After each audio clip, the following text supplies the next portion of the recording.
What is going on, everybody? Welcome to the Playmaker Pod. I'm your host, Isaac. This is the co-host, Joseph. We're going to get right into the action by talking about the man everybody's been waiting on to make a decision ever since the offseason began. We're talking about Aaron Rodgers. Now, he does this thing every year where he doesn't know if he's going to play or retire or what, but this week on the Pat McAfee show, he finally came out and made his decision. He announced on the Pat McAfee show on Wednesday that he intends to play for the New York Jets for the 2023 season. He said that he went into the darkness, 90% retired, 10% he was going to play again, which I don't know how much I believe that. To me, I always kind of thought he was going to play, but that's just my opinion. What do you think about that, hearing that he was 90% retired going into the darkness? Yeah, I don't really believe that either. I always thought he was going to come back. I didn't think he was going to stop playing. But yeah, I didn't know if it was going to be for the Jets or the Raiders. At first, I thought it was going to be the Raiders, but obviously the Raiders. He actually said on the Pat McAfee show that he actually had another place he was thinking about going, but he didn't want to say where it actually was. But it was obvious. Oh, yeah. It was pretty obvious. He said he had a specific player he wanted to reunite with. Yeah, I saw that. Yeah. So it was pretty obvious, but yeah, I always thought he was going to want to play. I didn't think he was going to retire. But I just want to bring up something so funny. He's following basically Brett Favre's career path, man. And you know what's funny next year? Real. You want to know who's a free agent next year on the Vikings? Kirk Cousins is a free agent next year. So this doesn't work out with the Jets. Yeah. That would just be funny if that actually happened. If Rodgers could take on to the Vikings. Yeah, that would be funny. Oh my god, that would be hilarious, bro. If he just completely follows the Brett Favre career, takes him to the NFC Championship game, fucking chokes. Yeah, that would be funny. Oh my god, bro, that would be pretty hilarious, bro, to have two QBs doing the same thing. I'd say the favorite thing I like about this move, though, I'd say it's a pretty underrated part of this whole thing, is that Jordan Love finally gets to start for the Green Bay Packers. They drafted him in 2020. He's been on the bench the entire time, but now he's finally getting a shot. He's the full-time starter. Green Bay made it clear that they wanted to move on to Jordan Love. That was a pretty big reason why Aaron Rodgers is going to play for the Jets next year, is because Green Bay pretty much made it clear. Without telling him directly, they made it clear with their actions, their words to the media, that pretty much they didn't want Aaron Rodgers around anymore. He brought it up that it's a different regime than the one that drafted him. This regime, Jordan Love, is their guy. So I'm really hoping Jordan Love takes over this team and he keeps them at a high level the same way Aaron Rodgers was all those years, the same way Brett Favre did all those years. Jordan Love, I really want to see him to succeed and be the next great Packers QB. I wanted him in the Colts in 2020, but we traded our pick and Green Bay took him from us, so not much I could do, but I really want this dude to succeed and be the next great Packers QB. Yeah, I think it's finally time for the Packers to move on too. Because I'm pretty sure they don't want to deal with Rodgers every offseason again. And next year, unless you're not, I already know the Jets fans are going to deal with Rodgers again. Unless they win the Super Bowl, there's going to be drama either way. Unless they win the Super Bowl, which it's a possibility, but I don't know. Yeah. Oh boy, it'd be hilarious if he did actually end up going to Minnesota. Yeah, it would. The Jets fans got all crazy about 1 year of Aaron Rodgers, just to have him leave to the Vikings the next year. Yeah, because if this doesn't work out with the Jets and Rodgers for the first year, Rodgers is either going to retire next year or he's going to want to go to another team. More than likely, if it doesn't work out, though, he's probably just going to retire. I don't think he's going to play anymore, especially if it doesn't work out, because this year was already pretty bad for him. So if he has another bad year with another team, I don't think he would. I think he would just decide to call it quits. Unless, but that's my opinion. Yeah, but there's really not much to say about Jets and Rodgers because we've already talked about it all the time already. We've already talked about the fit. Yeah. They have Gary Wilson, Breece Hall, excuse me. And they also have, what's his name? Sauce Gardner on the defense. Yeah, their defense is pretty good. Not much to say different about that. And the Packers, the Packers probably need another receiver. All they really have right now is what's his name? They Watson. got Christian Watson and Dobbs. Yeah. Like, I'm pretty sure Tunyon went to the Bears. 1 year deal. That doesn't really make a difference. They still got Jones and they still got what's his name? Dylan. It would probably be nice to add another receiver in the draft. Maybe a tight end because I don't think they even have a tight end. It was a pretty strong tight end class, so they could draft one in the later rounds. Yeah. Receiver, I could see like a Jordan Addison at 15 for the Packers or some receiver. The Packers would take Jordan Addison. I think they would take some receiver. I think they could take. Yeah, what was the stat? Like they haven't drafted a skill position in the first round since I think Rodgers' rookie year or something like that. So, oh man, that's not really how they're built. But maybe they do Jordan Love some favors. They don't want to see him fail right away. Yeah. As for the Jets, they're gonna have to deal with Aaron Rodgers. He's probably gonna have to go on another darkness retreat and some ayahuasca trip before making his decision next year, whether or not he wants to play for the Jets again. He doesn't have the same emotional ties to the Jets that he had with Green Bay, which made it so hard for him to move on for a long time. He doesn't have those same emotional ties anymore, so I feel like he could move on from the Jets pretty easily if he wanted to. Yeah, I don't think. Yeah, I could see him moving on. If it doesn't work out year one, I don't think he's gonna come back. Sadly for Jets fans, you're gonna have to deal with Zach Wilson if it doesn't work out. Yeah. Well, there's actually some news about this though because they're still far away on trade talks. So I saw that. Yeah, I don't know how much. Like I can see. I think both teams have some. I think both teams have some leverage though because the Packers, the Jets, they need to get this deal done. Like because it's gonna be pretty sad. He's their only option. He's their only option. Like imagine the Packers basically just say, "Screw you, we're just fine with keeping Rodgers. We're just fine with Rodgers taking our cap space. He's not gonna show up." But what if they just say that? And the Jets are fucking screwed. And the Packers, they also what is it called? The Packers, the Jets also have leverage. $60 million cap hit. Either way, yeah. We both got leverage in one way or another. The Packers want the 13th pick. That's what they want. At least the 13th pick. I think the Packers, if they just get that 13th pick, I think they're fine. I think that's probably what the holdup is. I don't think they just want to give up the 13th pick. I think the Packers want it. I don't think the Jets need to. Yeah, I don't know. Because I don't think Green Bay just wants to sit on $60 million and have Aaron Rodgers in the same building with Jordan Love. I'm pretty sure they want to hand the team over to Jordan Love. Aaron Rodgers even knows that himself. So it wouldn't really make sense for the Packers to keep $60 million on their hit and keep Aaron Rodgers around doing nothing. Yeah, I don't know. I just don't see the Packers. I think the Packers are going to get the 13th pick. I just don't see how. I think it's going to happen. I know the Jets have leverage, but I just think the Jets are too desperate, to be honest with you. They're too desperate. They need to get something done. Yeah. They need to because who else is out there for them? Yeah, they're just too desperate. It's their only option. It's their only option. Yeah, there's no other quarterbacks for them to fall back on. And Rodgers basically already said he wants to be a Jet. So it's basically have to get it done. Even the Jets' Twitter was posting about this. So yeah, yeah. They have to get it done. I don't think that either team lets this deal slip past them. If they do, it would be an epic fail. It would be an epic collapse on both ends, bro. I don't see how it benefits either team here. Yeah, it's going to happen. Eventually, probably. They said it might happen. It's probably going to happen at least before the draft. Like 100%. I think it's going to happen before the draft. Yeah, because by then, the Packers are basically going to be forced to take picks from next year. So it's basically going to be, it has to happen before the draft. So one way or another is going to happen. All right, we can probably get into some free agent signings. We can still stay on the Jets. The Jets signed, what's his name? Alan Lazard. 4 years, $44 million. So yeah. So if Aaron Rodgers' list is true, it's already 1/4 of the way done. So I don't know. Lazard's already. Man.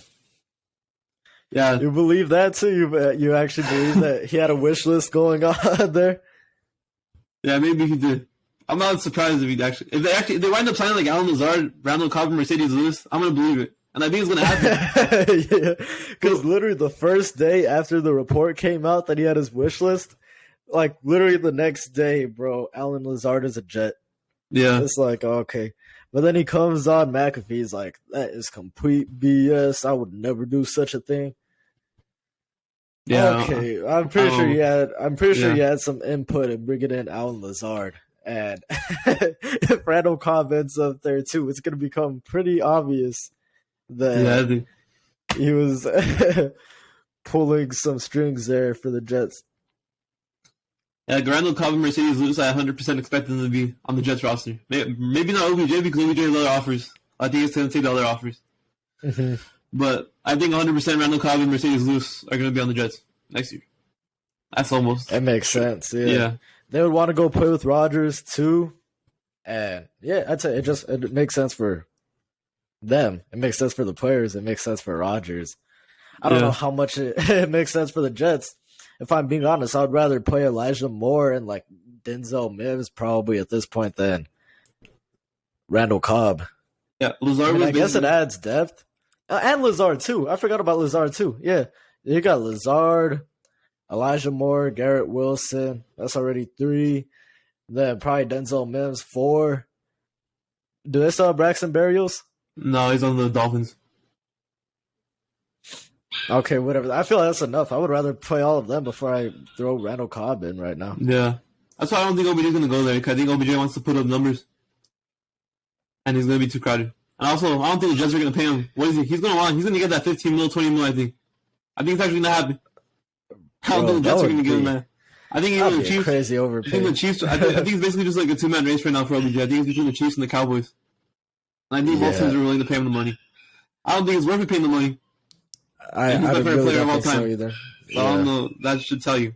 I should tell you about the situation. I don't think the Jets are going to pay him. Yeah, they're already paying. I don't know. Is $11 million? He's the 3rd receiver on the team.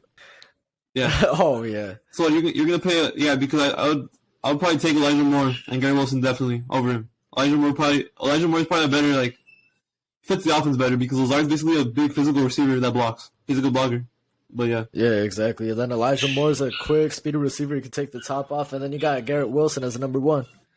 So they're fine the way it is right now. I don't know why they need Randall Cobb in there. Oh, yeah, I don't see why it makes sense for the Jets, but I mean, for Randall Cobb, I can see why. Aaron Rodgers likes Randall Cobb too. So yeah, Mercedes Lewis is going to be a 13 tight end. Because the Jets already have 2 tight ends. They have, what's his name? Uzama, and they have Conklin. And both of those guys are better. Oh, yeah. Both of them are better. I forgot Uzama was there too. Yeah. Lewis is basically just going to be sitting on the bench because there's no reason to play him unless you're running the ball. He's a good blocker still, but he's not good. Actually, he was a good blocker. I don't know how good he is anymore because he's pretty old. I was about to say, bro, he's like one of the oldest tight ends in the league. He might be the oldest tight end in the league. Yeah, but even when he was younger, he wasn't a receiving threat. So right now, he's definitely not a receiving threat. So Hell no, bro. It's way too slow. He's basically just an extra offensive lineman to bring out when you're running the ball. He's basically what that is. Yeah, for real. And then just maybe get him up on like a quick pass where nobody's paying attention to him, and you could just dump it off to him for like an easy touchdown or something. That's probably like the only use he has right now. If the Jets end up giving him some like actually pretty good money, then that would be pretty tough for them. Yeah. Well, we can compare Alan Lazard's contract to some of the other receivers. I don't know if we talked about Jacoby Myers. I don't believe so. I don't think we have. Jacoby Myers also signed a deal. It was a 3-year, $33 million contract. It was in the same annual average as Lazard, $11 million. And then Juju Smith-Schuster signed a 3-year deal with the Patriots for $33 million. You know, to me, so they all got like 11 mil each then. Oh, yeah. That's pretty solid. I don't know why I thought Jacoby Myers is going to end up getting more, to be honest. Yeah. You know what's funny? They're going to the Raiders, right? Yeah, he went to the Raiders. You know what's funny? I guess the Patriots didn't want him because they basically paid Juju the same money. So they basically just said, when they did that, they basically just said they think Juju is better than Jacoby. Oh, yeah. That's pretty crazy, bro. They paid Juju the exact same money as Jacoby Myers. I thought Jacoby Myers would be more valuable at this point. Yeah. I still don't know how Lazard got paid $11 million because he's not that productive as a receiver, like actual receiver. I thought he was worth like $8 million, $9 million. It's not that much. I think it's a little bit overpaid. I think Juju and Jacoby are better as receivers. They're better. Yeah. But I guess Lazard's a good blocker. He's a physical receiver, but I don't think he's. I don't know. $11 million seems like the Rodgers. They wanted to get him for Rodgers. That's what it seems like. Because I'm pretty sure he had other teams he could go to, but they probably wanted to make sure they got him for Rodgers. If he really has a list, yeah, I guess that's overpay. Yeah, yeah. He's already got the chemistry with him. He's been playing with him his whole career, so Yeah. it would make sense for, I guess, for the Jets to want to bring him in just to keep Rodgers satisfied. I know Rodgers speaks glowingly of him. He thinks that, I'd say he brings up good character traits, that he's a hard worker and all that stuff. It probably got the Jets like, oh, okay, we could probably make this move. So, do I think he's on the same tier as Juju and Jacoby Myers? Absolutely not. But, I guess you have the chemistry there already, and the Jets are ready to go all in. Yeah. Yeah, it's pretty solid. Yeah, the Raiders basically, the only thing I don't understand with them now is that they have Jacoby and Hunter Renfrow. They're basically both slot receivers. Jacoby, what's his name? Yeah, Jacoby Myers really doesn't play on the outside. He's a slot receiver. Hunter Renfrow, I don't even know if he can play on the outside because he's so slow. So I don't know. Oh, that's the only yeah. problem. Devontae can play anywhere. Devontae doesn't have to worry about it. He can play in the slot. He can play outside. It doesn't matter. Jacoby, and only worry I have about is the fit with Jacoby and Hunter Renfrow. I was thinking that they were going to trade Hunter Renfrow, but they obviously didn't trade him. They traded somebody else, which we're going to talk about later. But they traded somebody else. I thought they were going to trade Renfrow. I thought Renfrow was going to be gone, but apparently not. Yeah. Hunter Renfrow. I'm pretty sure Hunter Renfrow's got to stay there in the slot. I don't think he'll be able to get around on the outside. Yeah, I think Jacoby only really went to the Raiders too because of McDaniels. He was already with him for the first couple of years of his career. Oh yeah. Only thing that's curious though is he's going back to McDaniels, but his best year is actually without McDaniels. This is like the other years of McDaniels. Only had one touchdown the whole entire time with McDaniels, and he was the number one receiver. Oh yeah, so and now he finally came out as a number one receiver. Yeah, without McDaniels. So yeah, pretty funny right there. All right, we can talk about some of the running back moves. Mostly all the running backs are basically gone. So we'll talk about the biggest one. I'm pretty sure what's his name. Miles Sanders received a 4-year contract. Carolina. Yeah, it was like I think it was 4 years, $25 million to Carolina. So yeah, Carolina got a decent running back. I don't really know how good he is though because I guess he's not getting paid that much. It's more just the length. 4 years is pretty long. But the money's not that expensive. It's like $6 million a year. It's not that bad. But I was surprised Carolina made this move. I thought they were going to bring back what's his name, Foreman and Hubbard. Deontay Foreman. Yeah. I'm pretty sure Hubbard is still under a contract. He's only getting he's on a rookie skill contract right now still. Yeah, Foreman signed with the Bears. Deontay Foreman was the one that performed though. Yeah, Foreman signed with the Bears for like $3 million. Yeah. Yeah. Yeah, I thought they were going to bring him back. Yeah, but I guess right now I'd rather have Deontay Foreman than Miles Sanders if I'm being honest, bro. Yeah, he wasn't really that big. He went pretty crazy last year. He wasn't really that big of a piece in Philadelphia. He's basically just like he was also running behind the best offensive line in football. So yeah.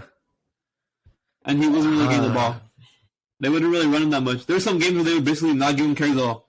Sometimes. So oh yeah. They would trust Jalen Hurts running more than they would trust Miles Sanders. Yeah, so that basically shows how important Miles Sanders was to them. So he wasn't really that important. But yeah. Yeah. It shouldn't really affect the Eagles too much, if I'm being honest. Nah. It's still got Boston Scott still there. Yeah. Yeah, they also signed what's his name. They signed Rashad Penny to like a 1-year deal. I forgot Rashad Penny was a free agent, bro. Oh, damn. Yeah. He was actually doing pretty solid until he got injured. Yeah. It's pretty solid contract right there. It's probably more worth it than Miles Sanders, to be honest with you. But yeah, it's not a bad deal. It's just I don't know why they did 4 years. I would have done like 2 or 3. I don't really think. 4 is pretty long for like Miles Sanders. I could understand 4 for like the top running backs, but 4 for Miles Sanders seems a little long. I don't know why you would want to commit to him either, to be honest. The good thing for Carolina, though, is that they're not paying him too much. And, if they were to cut him at some point, it probably wouldn't be too big of a cap hit. It might just save some money, actually. Yeah, yeah, probably not. Probably a low-risk deal for them. Yeah, it's a low-risk deal. And then what's his name? Well, I guess Frank Reich. Did Frank Reich play with Coach Miles Sanders? I don't think so, right? Philadelphia? No, I think he wasn't in that Super Bowl team. Yeah, no. Nah, Frank Reich wasn't with him. Yeah, all right. And then David Montgomery signing a 3-year deal worth $18 million with the Lions. Actually, don't really like this deal. I thought they should have just brought back Jamal Williams. Exactly, bro. I don't know why they said shit. I'm pretty sure Jamal Williams. We're gonna talk about Jamal Williams right now, but I think he got a cheaper contract with the Saints. Cheaper deal. So it's not even about the money. He got a cheaper deal. Yeah. Damn. Yeah, I don't know. I don't really like David Jamal Montgomery that Williams much. seemed like the right fit for Detroit too. I mean, you saw him Yeah. on Hard Knocks. He was giving those speeches. He was being the lead, like one of the leaders of that team. He was, like emotional, vocal. He seemed like he fit that Detroit team pretty well. And he was like, what wasn't he like the leading rushing touchdown scorer last season? Yeah, over Barry Sanders. Yeah, he took his record. Yeah, Yeah, they should just brought why him back. would you let go of him for David Montgomery? Yeah, David Montgomery really doesn't move me at all. But yeah, I don't really like David Montgomery that much. I guess he's shown flashes behind the Bears. The Bears' offensive line was pretty terrible too when he was there, but he's running. This is probably the best offensive line he's running behind. But I would rather still have kept Williams. Yeah, I don't really. you Yeah, keep Williams. DeAndre Swift is still there too, right? yeah, I mean, I guess DeAndre Swift is still all right. yeah, he's still all right. Yeah, but I think they're probably going to use David. They were even using Swift over Williams, and they just let Williams walk. So that probably means they really don't give a shit about DeAndre Swift either. Because Swift is basically, they weren't using Swift. So I'm pretty sure Montgomery. I think Montgomery's probably have a good year, but I still would have kept Williams. Yeah, but he's probably Montgomery's probably the workhorse. Fit. Yeah. Okay. We can talk about Williams because Williams signed with the Saints. It was a 3 year. I think it was like 3 years, $12.5 million or something. So it was basically $4 million a year. It was cheaper than David Montgomery. And they should, So this is actually good for the Saints because the Saints are actually have a running back in case Kamara goes to jail. So. Yeah, for real. Yeah. Even if he doesn't go to jail, they could still run that 2 running back system that worked pretty well for them. I mean, Alvin Kamara and the Saints were at their best when they were running 2 running backs. They had him and Mark Ingram, whether it was him and Latavius Murray. That's when they were at their best. That's when Kamara performed his best. That's when the Saints performed their best. Kamara wasn't really at his peak when he was like the lone guy. I can't remember. 2020, did they have? I think it might have just been Kamara. I can't remember if they had Mark. No, they had Latavius Murray though, didn't they? Oh yeah, in 2020, yeah. Yeah, that was like Alvin Kamara's best year. So yeah, I'd say they're better off with a 2 running back system. Because this last year where it was just Alvin Kamara, it didn't go the way that the Saints probably thought it was going to go. Yeah. Either way, I think if Kamara doesn't go to jail, he's probably going to get suspended for like a good amount of games. Either way. Yeah. So they're probably going to have to – Williams is probably going to be a starter for a while. They still got Mark Ingram too. So yeah, they can still probably run 2 backfield with Mark Ingram and Williams. Because Kamara's probably going to miss time. I don't think he's going to go to jail, but he's probably going to be suspended like about 6 games or something like that. So they're probably going to be without him for at least – like a beginning of the season. Yeah. I don't think there's any way Kamara gets out of this, out of any punishment for what he did, so yeah. Yeah. Yeah, for real. He's probably going to get suspended at least. Yeah, but Williams is good. Yeah, he's a good.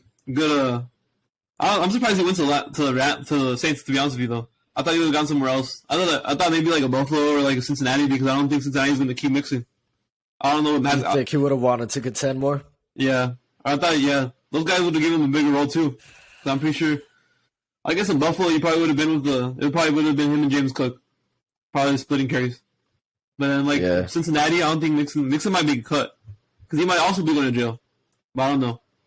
So. Oh yeah, that's crazy. Yeah. In Buffalo, they just use Naeem Hines as a kick returner now, don't they? Kick returner. Yeah, they don't use him as a. They don't even use him as a running back or receiver. Damn, that's crazy. It was pretty solid in Indy.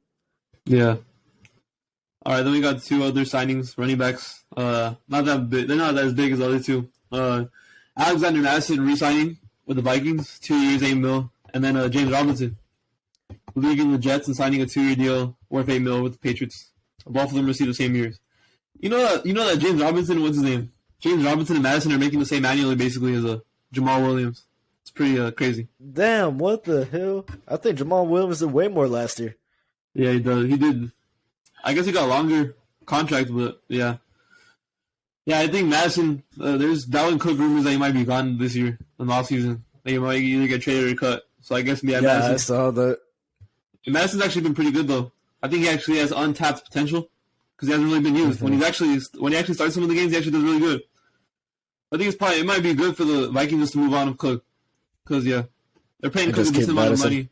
Yeah, they're paying him a decent amount of money. He's really not producing on a high level like he was before. Then Robinson, I guess Robinson's just another running back. I guess it's gonna be him and Stevenson because I'm pretty sure Harris is a free agent. I think Damian Harris is a free agent. So I guess it doesn't hurt to have another running back in the backfield. It's not a game changing move, but it's like it's a nice running back to add to the backfield. And Yeah, then, it's still solid. Yeah, it's not terrible. And then Sam J P Ryan, I don't know how to say his name. I just know P Ryan. P Ryan signing with the Broncos. Yeah. 2 years, $7.5 million. You know, P Ryan was actually looking better than what's his name. Don't mix it. Yeah. So yeah, this is a pretty good signing. I'm surprised Cincinnati didn't try to bring him back. Yeah. Denver is probably gonna have to use him because I don't think Javonte Williams is gonna be ready for the start of the season. So he'll probably actually get some good games in. He'll probably be a starter for a little bit before Williams comes back. He might be a starter even when Williams comes back because I don't know how good Williams is gonna be when he comes back. Because of a pretty bad injury. Yeah, I forgot about that. Yeah. He got injured. Damn. Yeah, but it's really shocking. Yeah, even with Williams coming back, he can still be like a third down back. So it's not that bad. Yeah. It's pretty good. Samaje Perine showed out in those games that Joe Mixon was missing, though. Yeah, he did. Even when Mixon was playing, too, Samaje Perine still had some pretty decent games. Yeah, he did. It was pretty good. I remember fantasy football. Yeah, he was putting on numbers. All right, then we got two Miami Dolphins signings, running backs again. Raheem Mostert and Jeff Wilson are both back with the Dolphins. I'm pretty sure both of them signed 2-year deals. I was hoping they were going to get an upgrade at the running back position, but those guys are still usable. I was hoping they would be like a team like for Dalvin Cook maybe. They could still happen because Dalvin Cook hasn't been cut. Yeah. Or traded yet. So it could still happen. Even Eckler. Eckler would probably be good too. I think Eckler makes the most sense for them. Either of those. So I mean, those can still happen. But yeah. Mm-hmm. I mean, Wilson and Mostert are good enough already. Yeah. But I feel like you need to upgrade the offensive line for them to do more within that system. Because they've proven, in San Francisco, that they can perform. It's just the O-line in San Francisco is way more physical than what you got down in Miami. So that's probably the biggest thing if they want to get the run game going. Because sometimes I feel like that run game is non-existent. Yeah, so it's pretty solid moves right there in case they don't get another running back. Those guys are good enough to hold it down for next year. Yeah. All right, then some defensive moves. Eric Kendricks signing with the Chargers. To be honest, I really don't like the fit. It really doesn't fit in that system, but it's an upgrade at linebacker, but it's like he's a better player than what they had at linebacker before, but he doesn't really fit. Like he didn't fit with the Vikings either. That's why he got cut. I mean, basically had the same scheme that the Vikings had last year.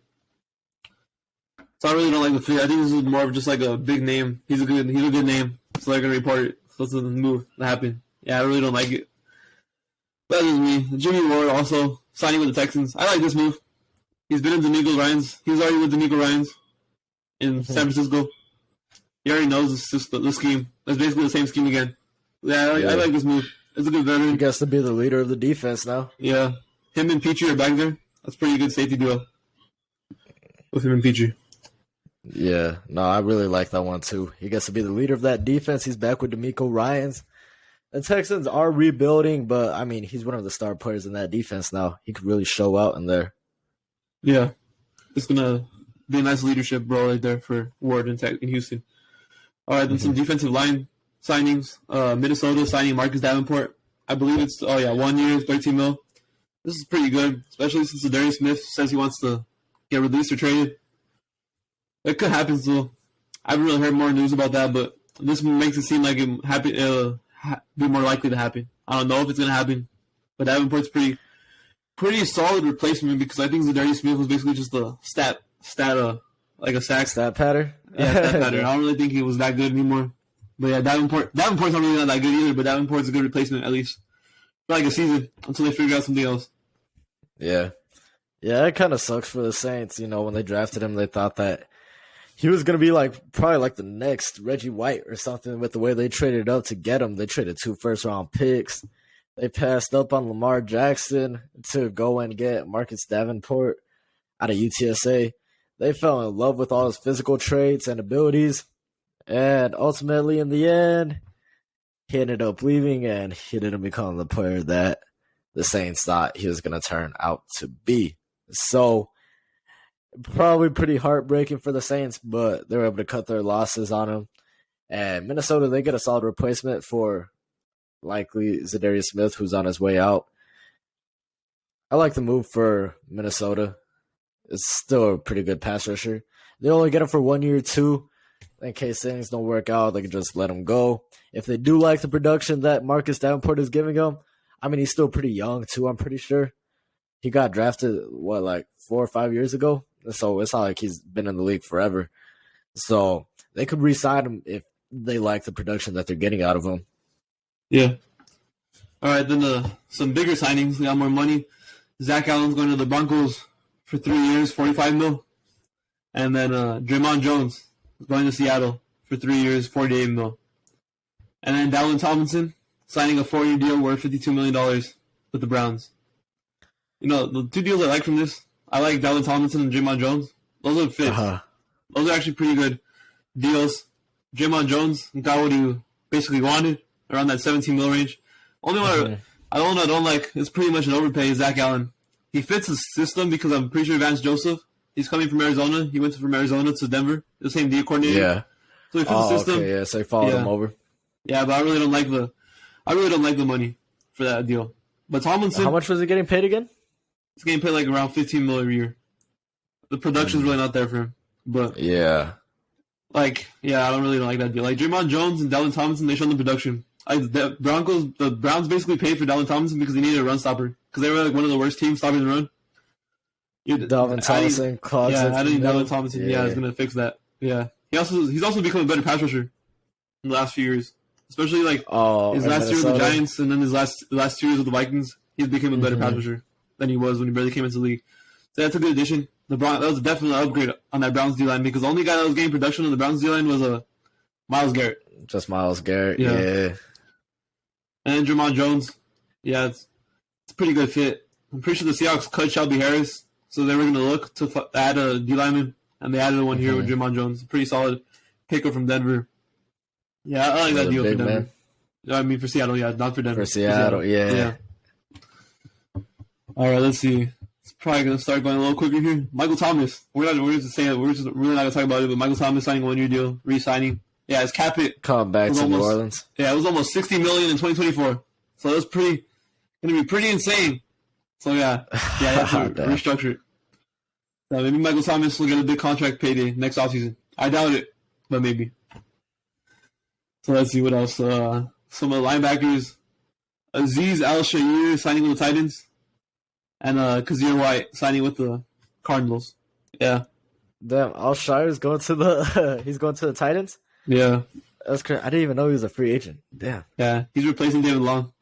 Yeah. And then, so I guess it makes sense for Tennessee. And then Kazir White fits the Gannon system already. Even though he wasn't that good in the Gannon system last year. I guess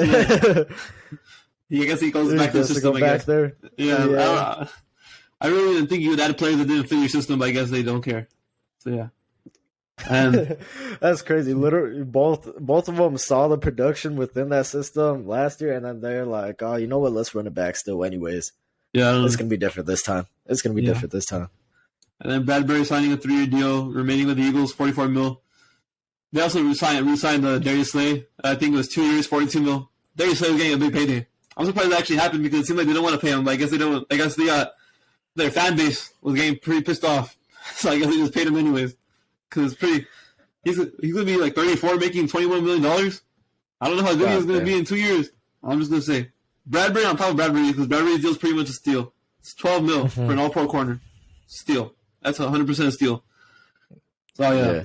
He's not as old as Darius Slay either. Yeah, I'm really surprised Darius Slay came back. It would have probably hurt them next year, but I don't think it would have hurt him the year after that. To be honest with you, because I don't know how good Darius Slay's gonna be in another 2 years. I mean, he's 34. He might still be good. I mean, you don't know. $21 million is pretty big payday for him, though. Yeah, I was surprised he winded up signing for that much. I thought he was going to come back and sign for cheaper since he winded up coming back. But I guess Howie Roseman gave in to him. So, yeah. I know. Yeah, I was surprised that happened.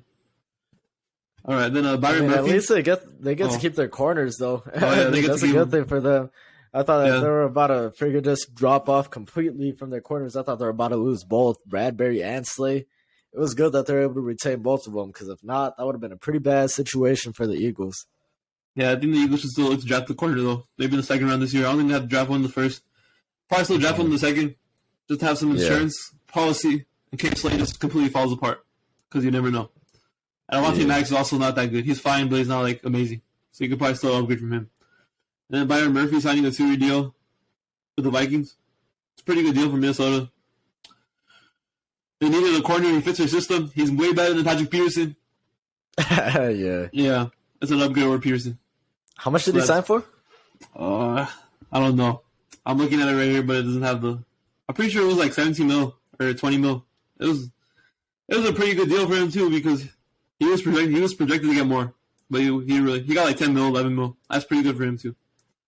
Damn. That's basically where the cornerback market is right now. Damn, I don't even know he was a free agent too. I feel like he got drafted just recently. Yeah, it did. When did he get drafted? What was it, like 2020? Or it might have been 2019 actually. Yeah. Damn it. I think it was 2019. Yeah, okay, it makes sense now. It makes sense now. Yeah, okay. All right, then other safety news. Jordan Poyer remaining with the Bills. They still haven't released his contract details, but he's remaining with Buffalo. That's pretty good for Buffalo. I was surprised he even came back. It was looking like he was going to go to Miami or maybe Las Vegas, but he ended up staying. So that's pretty. Obviously, he's one of the best safeties in the NFL, so obviously it's a W to keep him. So they keep him and Mike Hyde together. Probably one of the. They might be the best safety. They're probably the best safety duo in the NFL. I don't really think anybody else is as good as them two. That's together on the same team. Yeah, probably. And Levante David resigning, 1-year deal. I was surprised he resigned. It seemed like he was going to leave, but I guess the market wasn't as good for him as he thought it was. I'm pretty sure he signed for cheap too, like 1 year, $7 million. It's pretty cheap for Levante David. He wants to stay loyal to the Bucs, I guess. Yeah. Even though he's got no real shot at contending this year. Yeah. Yeah, they have Baker Mayfield at quarterback. Yeah, Baker Mayfield signed with them too. And that's not big enough news, though. Yeah, that's all right. Well, I mean, I guess it's better than Kyle Trask. It's better than Kyle Trask. It gives him a shot. He's got another shot to redeem himself. I mean, he's got Mike Evans on the team. He's got Chris Godwin there. He's got actually who even is their OC anymore? No, I'm not even sure. But hey, it's a chance for him to redeem himself.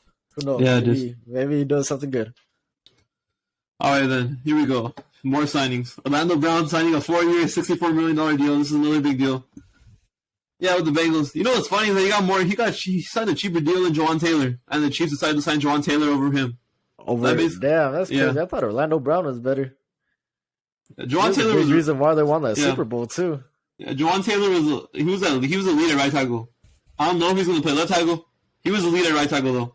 But Orlando Brown.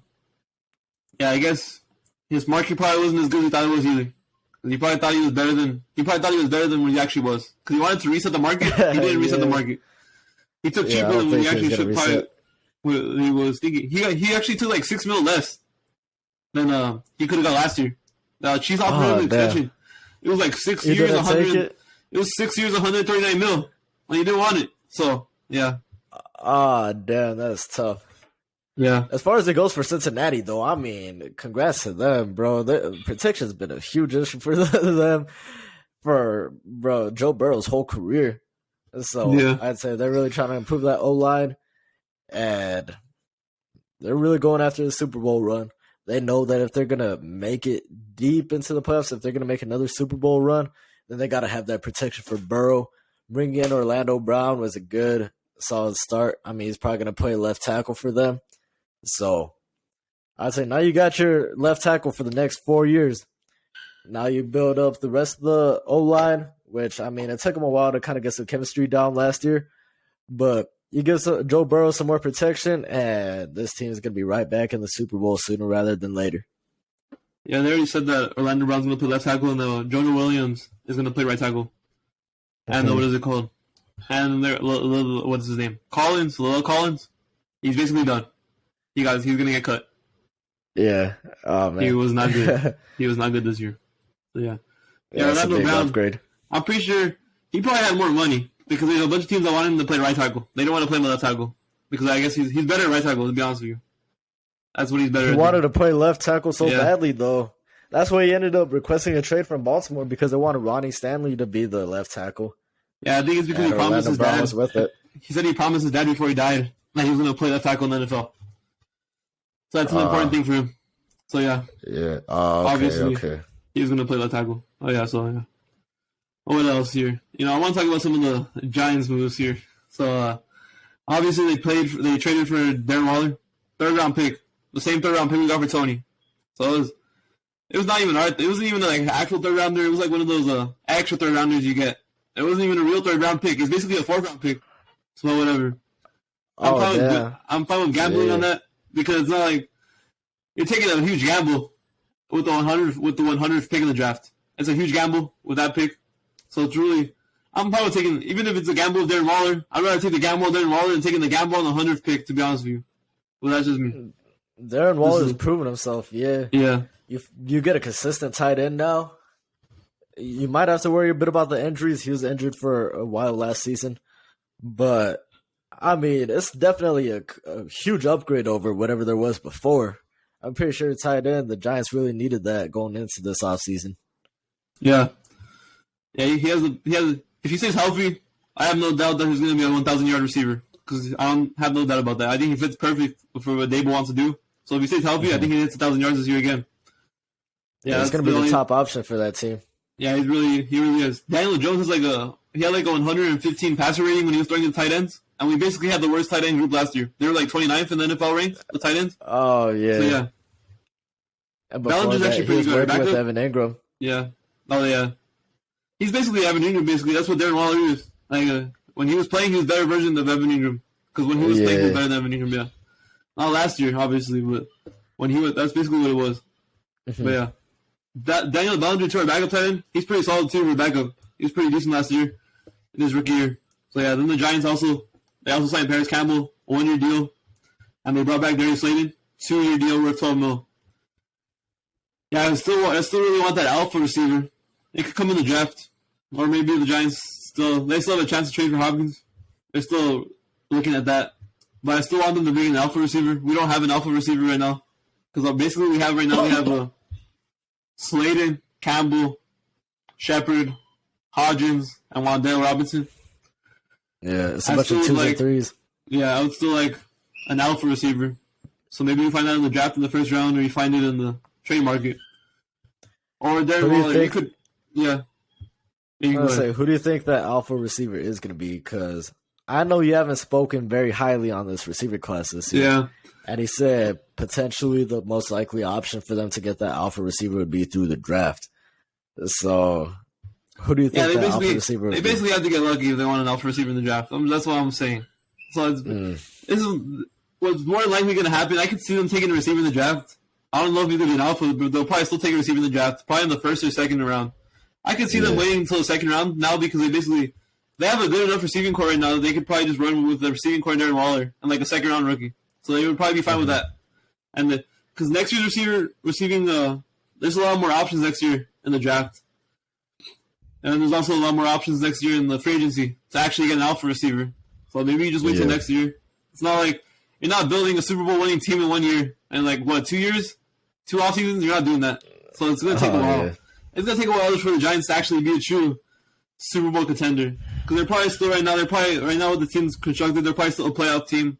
I mean, maybe gets past the wild card round and loses in the 2nd round. That's probably what they still are. That's probably they're still losing in the 2nd round. Maybe getting lucky in the 2nd round. That's probably the best chance. But yeah, they're not going to build a Super Bowl team that quick. So this is a couple year process to do it. Like the Eagles, it took them a while to get back to the Super Bowl after they won the Super Bowl. After they won the Super Bowl, it took them a while to get back.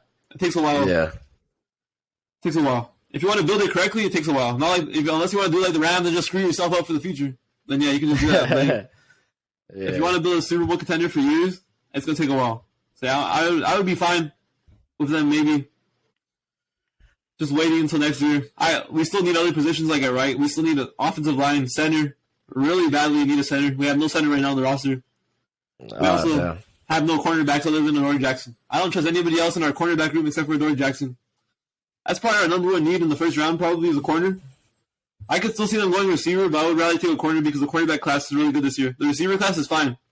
It's fine, but it's not anything special. The cornerback class is good. I could rather take a receiver in the 1st round.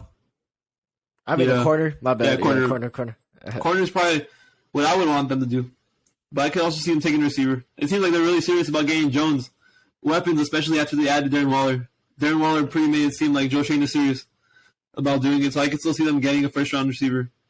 But I'm leaning towards the corner more. But yeah, Campbell and Slayton, pretty good options. Slayton actually slow. The only bad thing about Slayton is his drops. That's the only really bad thing. He's still pretty decent. Yeah. He's actually only the third Giant since OBJ. No, the second Giant since OBJ to get a contract extension. Oh, no, third. Oh, wow. Third. Shepard, Daniel Jones, and then Darius Slayton. So yeah, it's only 3 people. Damn, bro, that's crazy. That's how bad that we've been drafting. Yeah. Oh, shoot, bro. Yeah, so, he's the only player that Gettleman kind of hit on in a way. I mean, he did hit on Andrew Thomas too, but that's not till later. I don't even know Saquon's going to get a second contract. I think he might just put on the franchise tag because I don't think the Giants want to pay him. I think he lost leverage a little bit because Miles Sanders is getting paid $6 million. All these other guys, the running back market's super low because nobody likes the running backs anymore. They got so I don't think the Giants. Yeah. I think Saquon lost a little bit of leverage with his $12 million or $13 million. He probably should have just took that $12.5 million deal the way it's looking because he might have lost leverage a little bit because he wanted like $15 million at least. Yeah, the $15 million. Oh, that's not happening anymore. Bro. Yeah. And then when he gets his new contract too, it's gonna be like another one under $10 million, probably like $8 million, $6 million. So yeah, it's not looking good for Saquon right now. I didn't even know he turned down a $12.5 million deal. Yeah, it was more than likely going to play on the tag. I don't see the Giants being able to do it because I don't think the Giants are going to be able to physically be able to do it because it's going to be too much money for what everybody else is getting. Because everybody else is saying the running back market's super low. Everybody else is doing it super low. So yeah, it's going to be tough for Saquon to get that money. All right, let's see. Let's move on to something else. Let's see. OBJ's market basically is shaping up to be Dallas, Kansas City, and Baltimore. I really don't see Baltimore in the mix, to be honest with you. Not really. It's more than likely just Dallas and Kansas City. I think he ends up in Dallas. Yeah. To be honest with you, I love OBJ. I hate the Cowboys. But I would rather him go to Dallas than the Dallas Cowboys getting DeAndre Hopkins. Because I think DeAndre Hopkins will be more scarier. For me, at least. For me, playing the Cowboys, I think it's more scarier playing Hopkins. I don't know how good OBJ is anymore. Yeah, definitely. And I think I'd rather see the Cowboys getting screwed over by paying OBJ like $17 million a year. I'd rather see that happen than Well, either way, they're going in to be the number 2. Whether it's Hopkins or Odell. So they'll have that number 1 pressure on them still. They're going to go in. They're going to be that number 2. And Kansas City, too, is basically going to be the number 2 because Kelsey's still the number 1.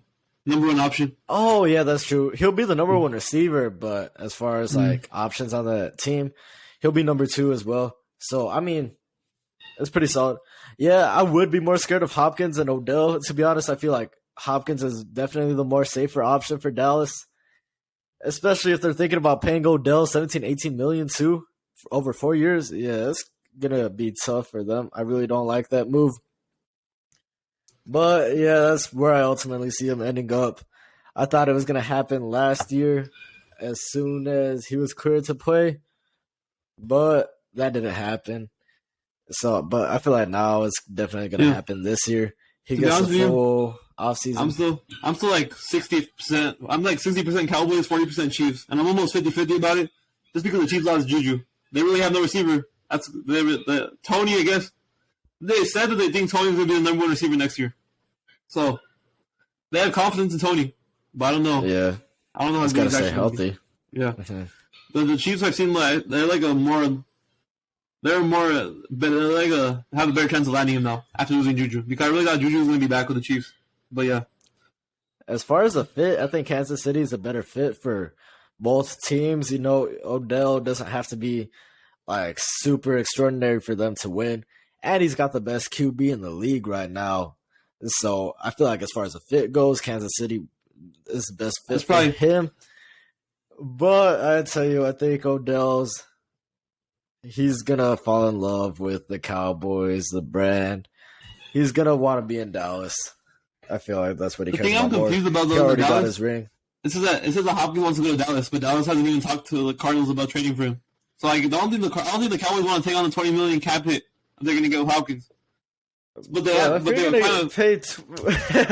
if you're gonna pay Odell 17 million, I mean, might as well give Hopkins 20 million. I would rather take Hopkins for 20 mil than Odell for 18.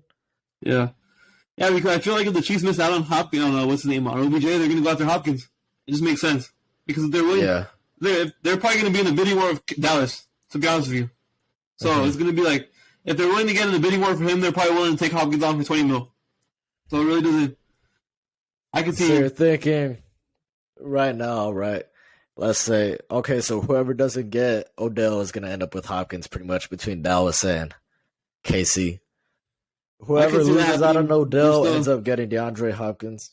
Yeah, there's still other teams that could go after Hopkins. I still like New England right now, to be honest with you. I think New England seems like they're desperate for getting weapons for Mac Jones. They already paid Juju.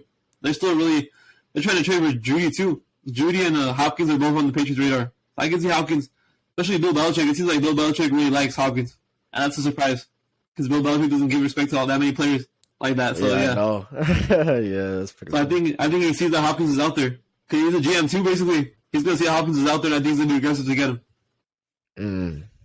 So I could really see Patriots would make sense for them too. Yeah. I can see that as a Hopkins destination as well. All right, that basically covers most of the bigger signings. We really can't go over every single signing. We're gonna be here for hours. So yeah, those are gonna be the biggest signings we're gonna cover. All right, we're gonna move into the mock draft portion of this episode. You can go first, Isaac. All right, so my mock draft only goes 1 through 10. That's where I'm most specialized in. Going past 10, might not be given the best picks out there, so I'm not going to put myself in that situation. So I'll go on 1 through 10. Number 1, he's an odds-on favorite right now. As soon as Carolina made the trade to move up to number 1, I'm pretty sure everybody knew who they were targeting. Vegas knew who they were targeting. Minus 350 in Vegas right now in the sports books with the number 1 pick in the 2023 draft. The Carolina Panthers select C.J. Stroud, quarterback out of Ohio State. He said it himself. He thinks that he was the best player in college football for the past 2 years. He's going to have a chance to prove himself in the NFL. He's got Frank Reich there running things in Carolina. Frank Reich finally gets a guy that he can develop from day one. C.J. Stroud. Carolina brought in Andy Dalton, didn't they? They brought in Andy Dalton. Okay, so there might be a bit of a competition for whoever starts day one. Either way, having Andy Dalton in that lineup could help with the development of C.J. Stroud. It's definitely going to be beneficial for him. C.J. Stroud goes number 1 to Carolina. Number 2 feels like another given pick. It feels like the obvious pick to make. With the number 2 pick in the draft, we got the Houston Texans selecting Bryce Young, quarterback, Alabama. This is a good pickup for Houston.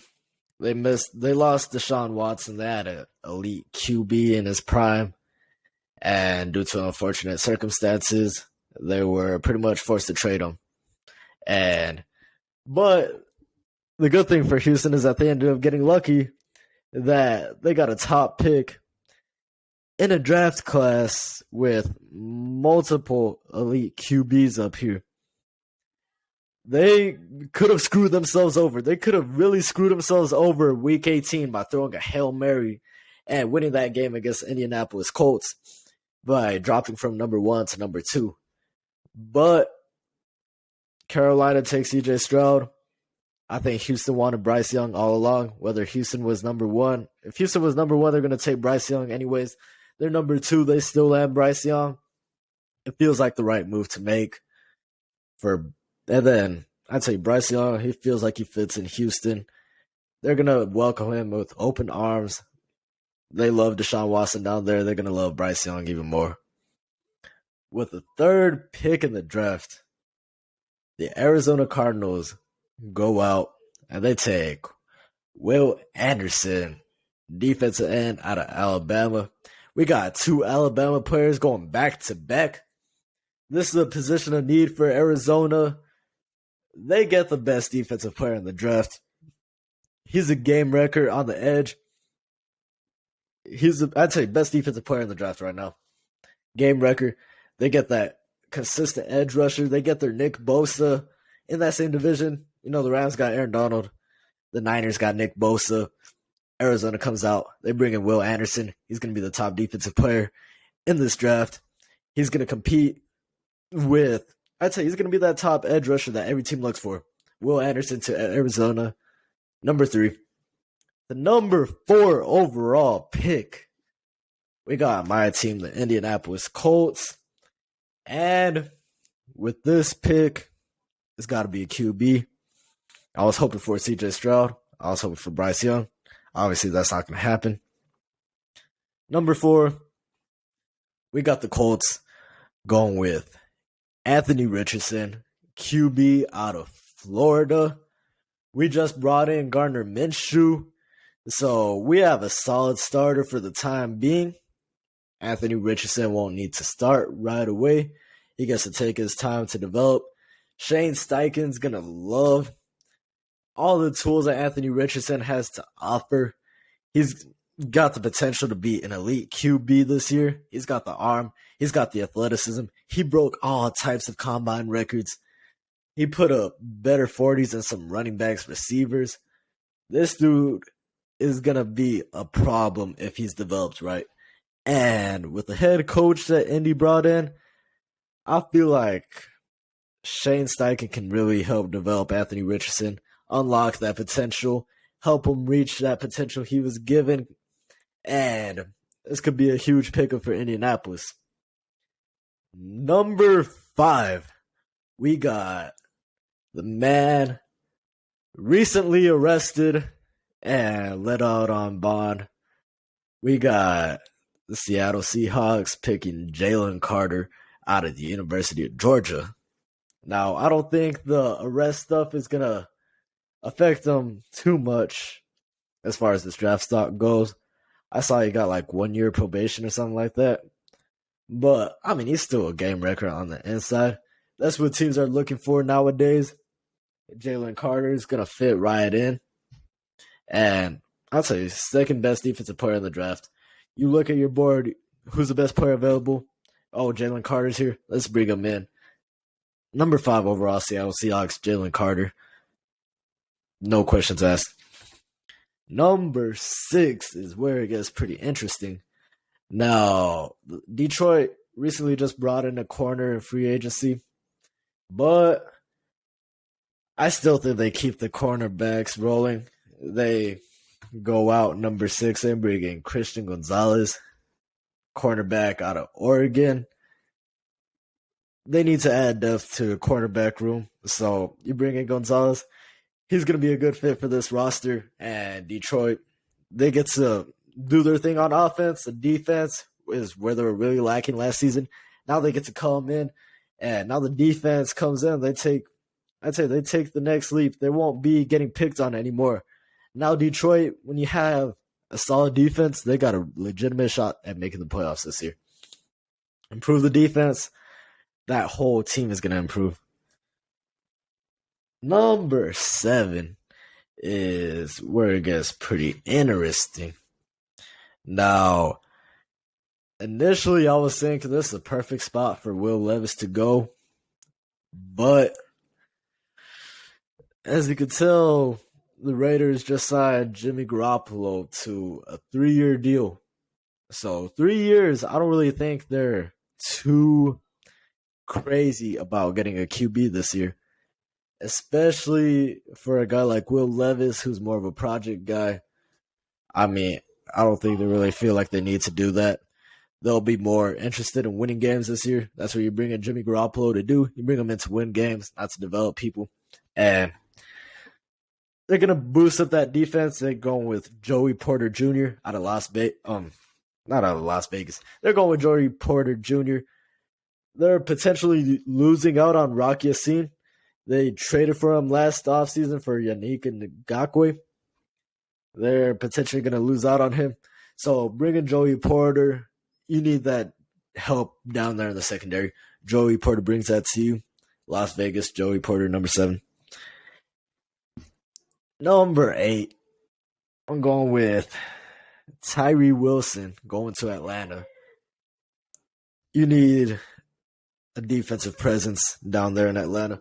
Honestly, I think they're just going with best player available on their board.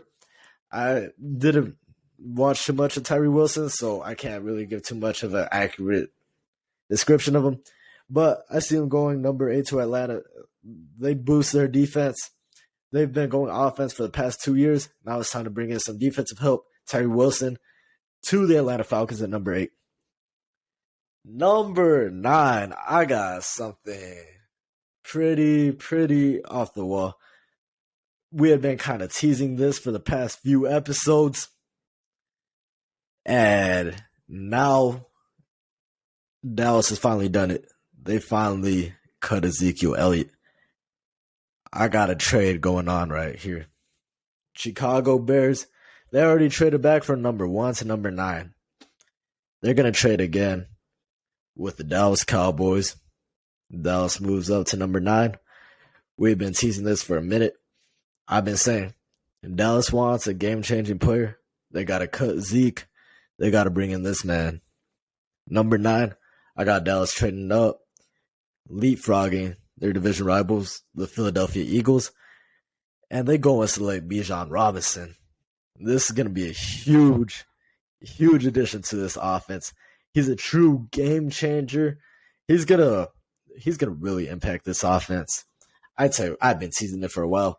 It feels like it's finally coming to fruition now. I didn't think the Cowboys were going to end up cutting Zeke. Now that it's happening, it seems more and more likely that this is what they want. Bijan Robinson, he's already the star in Texas. Everybody in Texas loves him. Everybody who watches Texas, they know about him. They love this man. He's been the top running back for the past 2 years. Now you keep him in Texas for the America's team. Bijan Robinson heading over to Dallas, that was going to be a huge move. Everybody's going to love him. He's going to be the star of Texas. I'm telling you that. Number 9. Initially, I was thinking, not number 9. We're at number 10 now. The Philadelphia Eagles. Initially, I was thinking about going cornerback here. But after the Eagles brought back Darius Slay and James Bradbury, it's pretty clear that they're not really in the cornerback market anymore. They got to keep their guys from last year, and they get to build on other parts of their defense. So with that being said, I got them taking Nolan Smith out of Georgia. This is going to be a huge pickup for them. Brandon Graham is getting older. They get to switch him out every once in a while with Nolan Smith. He's got high upside, and he's going to be one of the key pieces of that defense. They get to bring in some of their Georgia defense. They've been drafting Georgia's defense for the past year or two. They got Jordan Davis last year. They got Nakobe Dean. Now it's time for Nolan Smith to join them in the Philadelphia Eagles. So that's my top 10. What you think? Yeah, it's pretty solid. It was pretty similar to mine. Some different picks. But yeah. All right, I'm going to share my screen and bring up my mock draft. Bet. All right. Yes, you know, Joseph's got the full 32, all right? So Joseph's a lot more expertise in this field than I am. So Joseph's going to give you the whole list, all right? So I'll take what he's saying seriously. It pulled up, right? My screen? Yeah, my screen up there? get it. Yeah, okay. Yeah, we got it. All right. So my first pick, it's pretty self-explanatory. C.J. Stroud. He's my number one quarterback in this draft class out of everybody, even over Bryce Young. He's my number one. Yeah, it's pretty self-explanatory. He's the favorite right now to go number one. Yeah. I think this is pretty locked in right here. C.J. Stroud to Carolina. It's a perfect fit right there with Frank Reich and everybody. Just need to get him a few more weapons, and it'll be perfect for Carolina. All right, number 2, I got Bryce Young heading to Alabama. I'm not heading to Alabama, heading to Houston. Heading to Houston. He's going to be the new franchise quarterback for the Houston Texans. They get the replacement after Deshaun Watson forces his way out of Houston. They get their new franchise quarterback. They already brought him some weapons. Robert Woods, Brandon Cooks is still on the roster. Damian Pierce, Laremy Tunsil is there to protect him. And D'Amico Ryans is there to set the new culture for Houston. And they land the franchise quarterback here, number 2, and Bryce Young. And number 3, Arizona, they go best player available, basically. Will Anderson, edge. They need everything on defense right now. Their defense is weak. Yeah. So Rule Anderson makes too much sense. They lost JJ Watt to retirement. They lost Zach Allen to the Broncos as well. They're missing an edge presence like Will Anderson Jr. is. He's the best player. He might be the best player in this draft. You could argue that. But yeah, Will Anderson lands his way to Arizona. And number 4, I have my favorite quarterback in this draft, Anthony Richardson. He has the most potential of everybody in this draft class. He has the potential to be the best quarterback in this class. He has the potential to be the best player overall in this draft. And he lands with Shane Steichen in Indianapolis. Right there, Indianapolis gets their quarterback of the future as well. And then number 5, a little surprising, Jalen Carter's not going here. Tyree Wilson, the Texas Tech edge, lands with the Seattle Seahawks. There's some reasons why Jalen Carter doesn't go here. They added Draymond Jones. Draymond Jones is basically going to fill in that D tackle spot. They really need an edge rusher, an elite edge rusher. And Tyree Wilson, he has a lot of similarities to last year's number 1 overall pick. And Trayvon Walker, a lot of similarities. The length, the speed, everything. He has the potential as well to be the best player in this draft class as well. He has number 4 and number 5 have the potential to be both. They have the potential. I don't know if they're going to reach it though. That's the problem. But Tyree Wilson, he can be better than Will Anderson. He has the build. He has that Trayvon Walker build. So yeah, Seattle takes. Hold on. Before we move on, I just want to say you hyping up Anthony Richardson makes me excited as a Colts fan. I've pretty much accepted the fact that it's either him or Will Levis. So I was pretty upset about missing out on Bryce Young and missing out on CJ Stroud, but you hyping up Anthony Richardson makes me feel a lot more happy. Makes me feel a lot more happy about this team right now. I'd like to say thank you for that.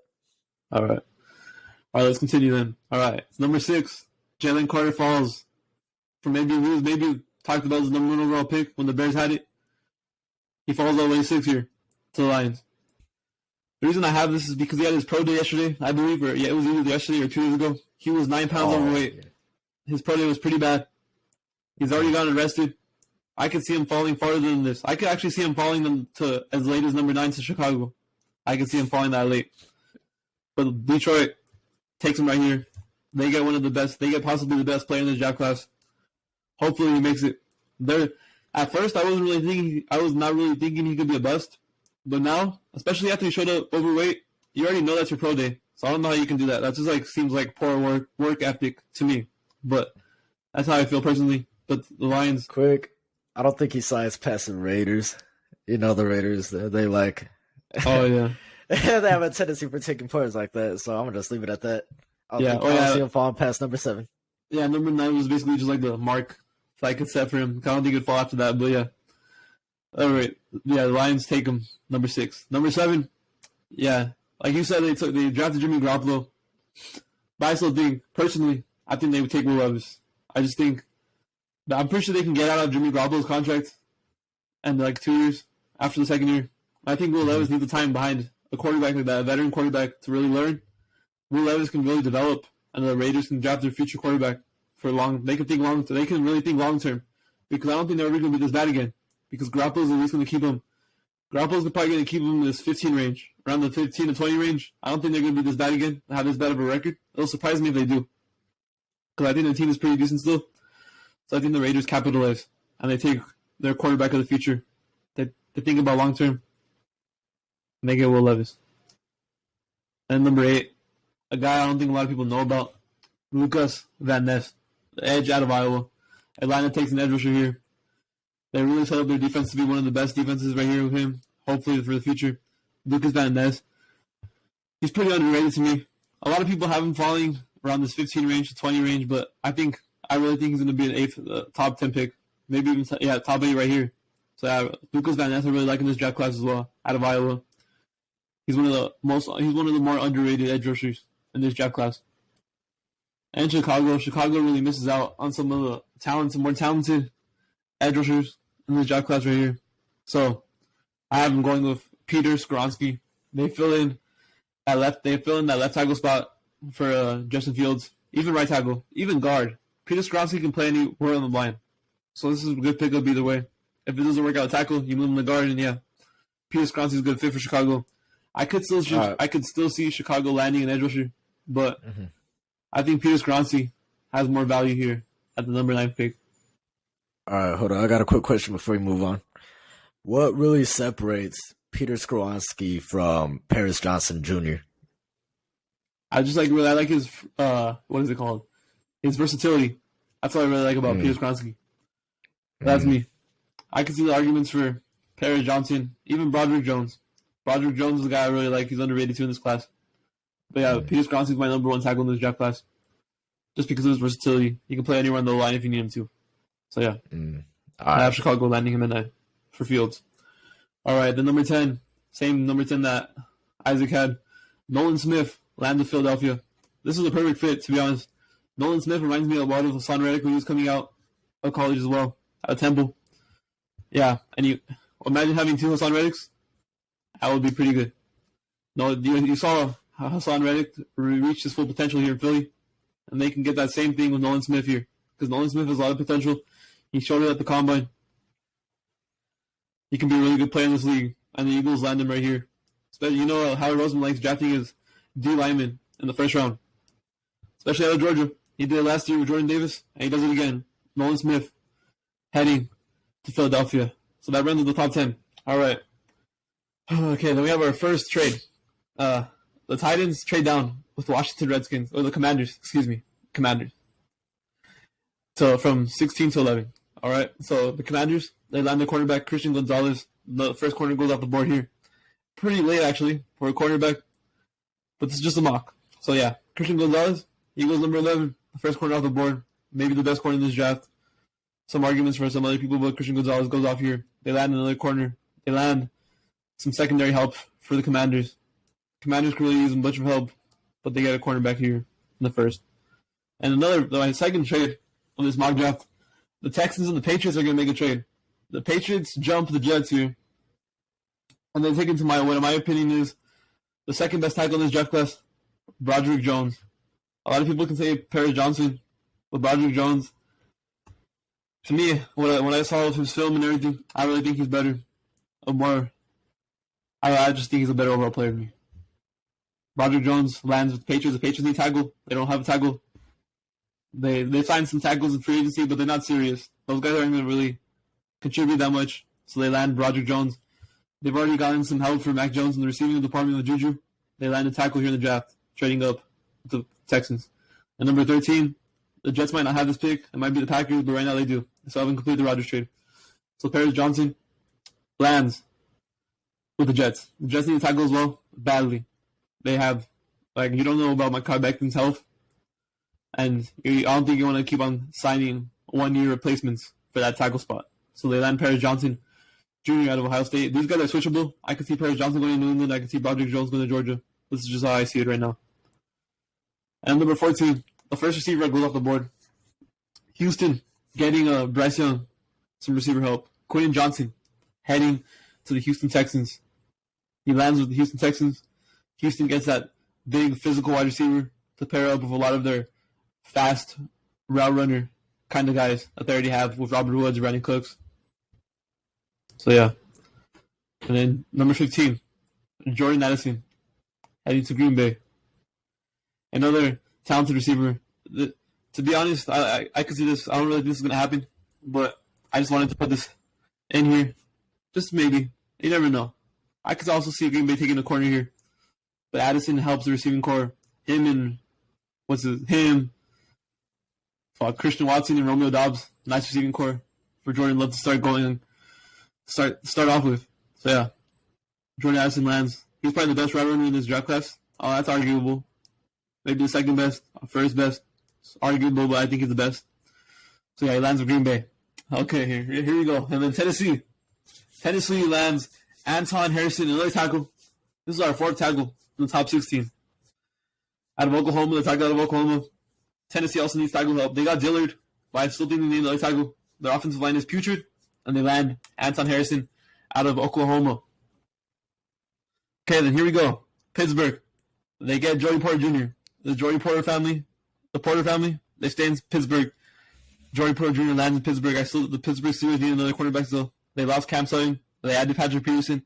Patrick Peterson is not going to be a reasonable replacement. Joey Porter Jr. is that guy. And then Detroit, they land Devin Witherspoon out of Illinois, 18, another cornerback. They get a corner. They bring another corner in as well. They added Cam Sutton and Emmanuel Mosley. Emmanuel Mosley's coming off a torn ACL, I believe, or torn MCL. I don't really trust that much, so I still have them landing another corner, Devon Witherspoon. So 2 corners go back to back. And an interesting landing spot. Yeah, okay. Before you move on, you had Christian Gonzalez going first, followed by Joey Porter, followed by Devon Witherspoon. You think like that's the position rankings right now of the cornerbacks, or you think it's just which cornerback fits a specific team better? Like, obviously, Joey Porter going to the Steelers, it makes perfect sense. But do you have Christian Gonzalez ranked ahead of him?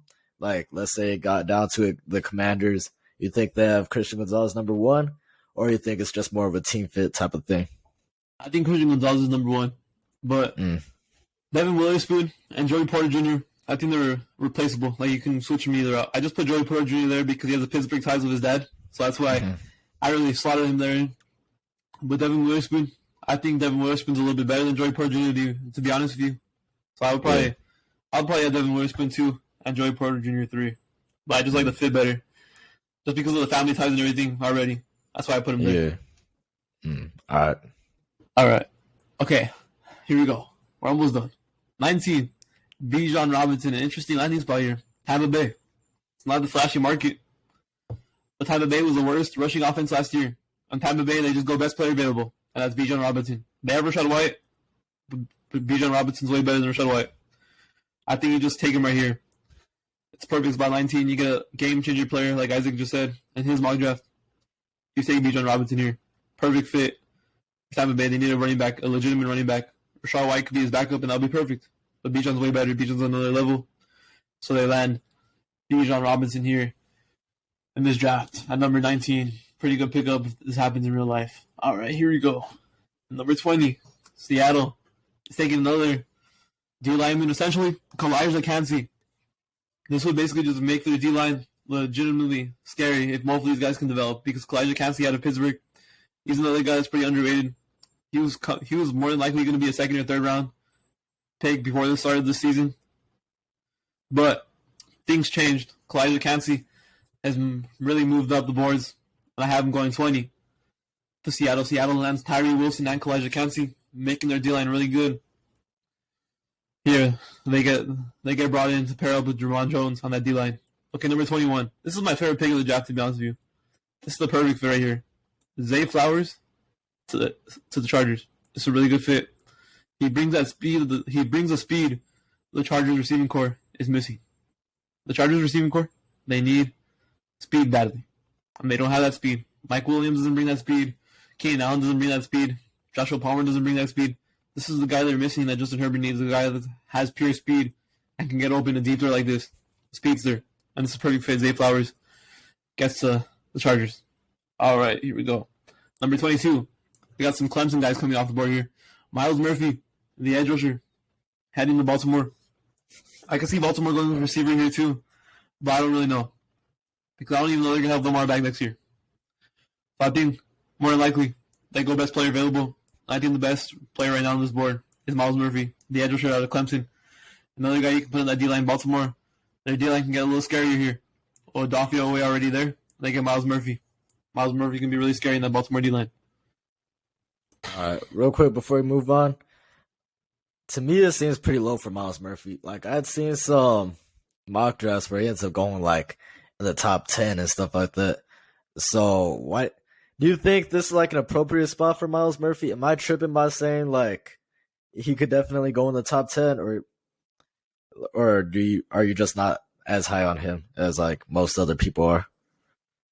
He can go in the top 10, but I actually don't see it happening right now, to be honest with you. Some people have thought, I saw him at the beginning. I saw Myles Murphy a lot higher in the draft boards. But after the combine and everything, he's fallen off a little bit for me. That's for some of the analysts, too. I can still see him going in the 15 range, top 15. I just don't really see a fit with him anywhere else. I was thinking about maybe Seattle, but I don't think Seattle's going to add 2 edges in this draft class. So I was like, yeah, I've put Baltimore in there for him. I really didn't see another fit there. Maybe at number 8, number 9, Falcons in Chicago, he could land there. It's possible. But I just have him falling here a little bit to Baltimore at 22. All right, then. Here we go. Another Clemson guy. One of my favorite players from the draft as well. Trenton Simpson. He could possibly be a second-round pick, but I have him going 23. A lot of people like him after the combine. A lot of people are bringing him in for top 30 visits, so I think he's going to wind up a first-round pick. And the Vikings, they bring him in after they cut Eric Kendricks. They replace him with Trenton Simpson here at 23. So, yeah, I was also thinking about safety or cornerback here, but they pretty much solved that problem. They added a couple of safeties, a couple of corners in the free agency. So I really see them focusing still on the defensive side of the ball. But they get Trenton Simpson here at 23. And they fix a linebacker core after they released Eric Kendricks. And 24. This is a pretty surprising thing because they do have Evan Ingram. But I have Dalton Kincaid going the tight end out of Utah, going to Jacksonville, adding another weapon for Trevor Lawrence. I have this happening because I really see Evan Ingram as more of a slot receiver. And what's it called? Doug Peterson. Even when he was in Philly, he ran a 2 tight end system with what's his name? Even when they had Zach Ertz and Trey Burton, and when they had Zach Ertz and Dallas Goedert. So he's ran a 2 tight end system. So I think this is a perfect fit right here, Dalton Kincaid. I think he's the best tight end in the draft. You could argue Michael Mayer, but I think Dalton Kincaid's a little bit better. So yeah, he lands 24 here with Jacksonville. Jacksonville has another weapon. And then 25, my favorite team, the New York Giants, adding another receiver, adding more help for Daniel Jones. They're taking Jackson Smith and Jigba out of Ohio State, wide receiver. Okay, here we go. This is another good fit right here. He can really take up that slot role. He could be an X receiver as well. But I think he really fits into the slot role. And he can move on Dale and Shepard outside when they come back from their injuries. And then Jigba can really be that slot receiver. But yeah, and Jigba would be a nice receiver to get for the New York Giants. Probably a better receiver than all the receivers they have right now as soon as he gets to the New York Giants, more than likely. So yeah, I have him going 25. And I have another weapon going to Dallas. I don't know if Dallas is going to take a receiver in this draft, but right now they don't have OBJ. Right now they don't have Hopkins. They have basically no receiver outside of CeeDee Lamb right now at this moment. Michael Gallup, I really don't believe in anymore. He didn't look like himself after last year. After the injury he suffered last year, he didn't look like himself anymore. So I don't know. I really don't believe in him anymore. So I have him going with receiver here, a weapon.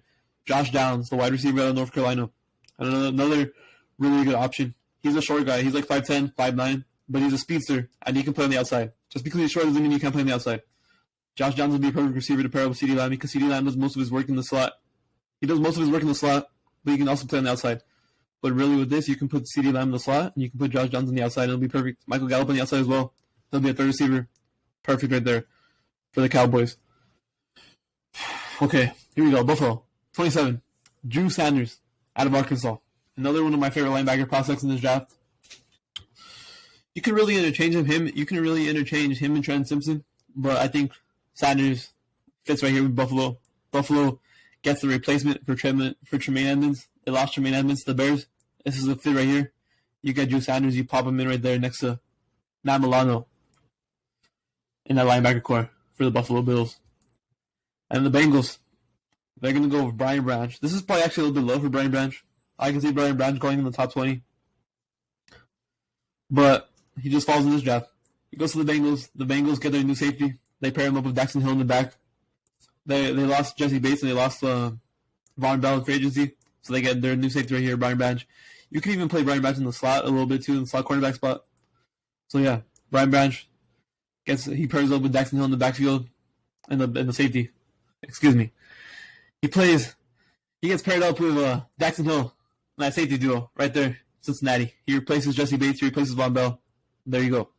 And New Orleans really needed everything, to be honest with you. A lot of spots they could have used a new draft pick there. But I give them Deontay Banks. Their cornerback room is a little weak other than Marshall Lattimore. They have Paulson Adebo. They have Bradley Roby. It's basically just the ghost of Bradley Roby right now, though, because Bradley Roby is pretty... He can't cover a blanket, man. If he was trying to cover a baby with a blanket, he couldn't do that. So, yeah, I don't really trust Bradley Roby anymore. And Paulson Adebo hasn't really shown me anything after his rookie season. So I'm going to just go with Deontay Banks. Deontay Banks can go higher in this draft, too. I have some of the corners. This cornerback class is really stacked. So there could be a lot more corners going in this draft. But I have Deontay Banks going to the Saints here. And number 30. Okay, I had a really tough time figuring out what Philly was going to do. So I just gave him best player available because there was really no other pieces I wanted to give him. So I give him best player available. Brian Breesy out of Clemson, another D lineman. They're really just stacking up that D line. They're finding their replacements here in this draft for Fletcher Cox and Brandon Graham because they're not going to play that much longer. So you get their 2 replacements as well. You already have Jordan Davis and Hassan Reddick and Joshua. So now you add Brian Breesy and what's his name? And Nolan Smith in this draft class.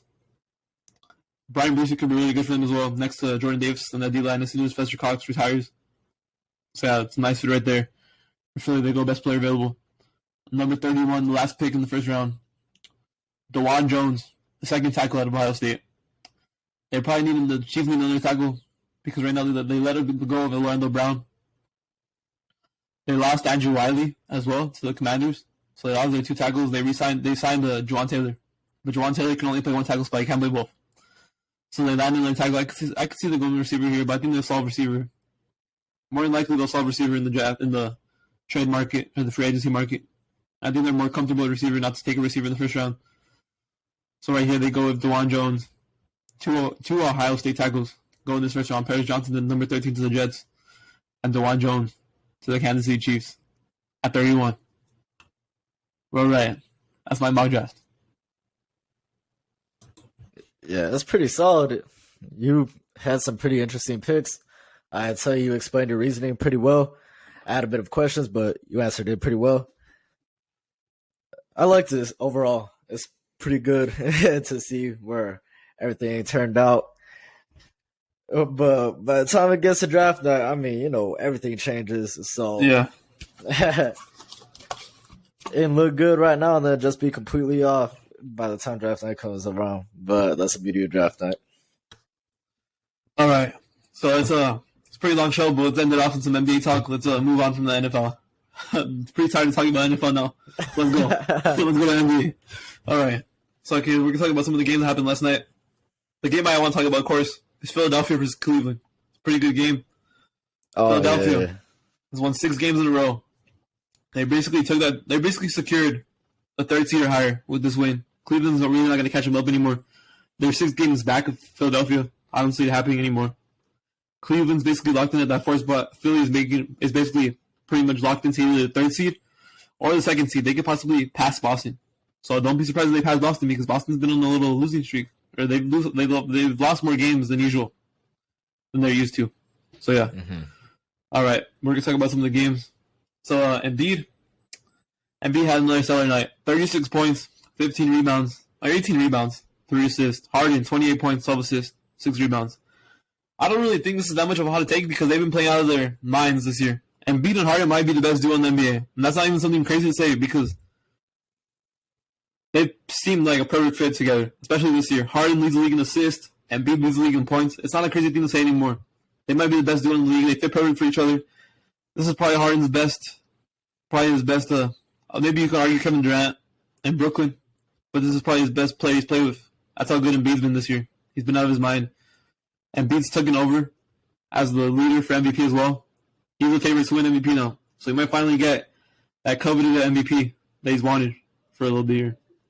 And Cleveland side, Donovan Mitchell really had an all right night, 21 points. Garland had 15. Evan Mobley with 13. Evan Mobley had a pretty decent night rebounding. He had about 12 rebounds, pretty decent. 5 assists. Usually don't see that out of Mobley. Pretty nice. What's this called? Sadie Osman had 15 points, but he shot 4 for 11. So I don't really think he wanted that to happen right there. And then Karis LeVert was really the best player on the court for the Cavs last night. It's a pretty interesting thing to say right there, but it was. He had 24 points, 8 for 14 from the field, 5 for 10 from the field from 3-point range. But yeah, LeVert led the team from scoring. But yeah, it was basically Philadelphia on top of Cleveland most of this game. Philadelphia. Embiid almost got fouled out at the end of the game, but yeah, they reversed it. Doc Rivers challenged it. Yeah, after you see all the stuff that Giannis does, it wasn't an offensive foul. Giannis plays like a fucking running back, man, and they barely call offensive fouls on him. And Embiid just did like a little pushback against Mobley. Mobley fell on the floor and they called it on him. Yeah, you can. I really don't think it was an offensive foul. It was more of just like a flop to me because you see Giannis play like a fucking running back, man. He literally plays like a running back.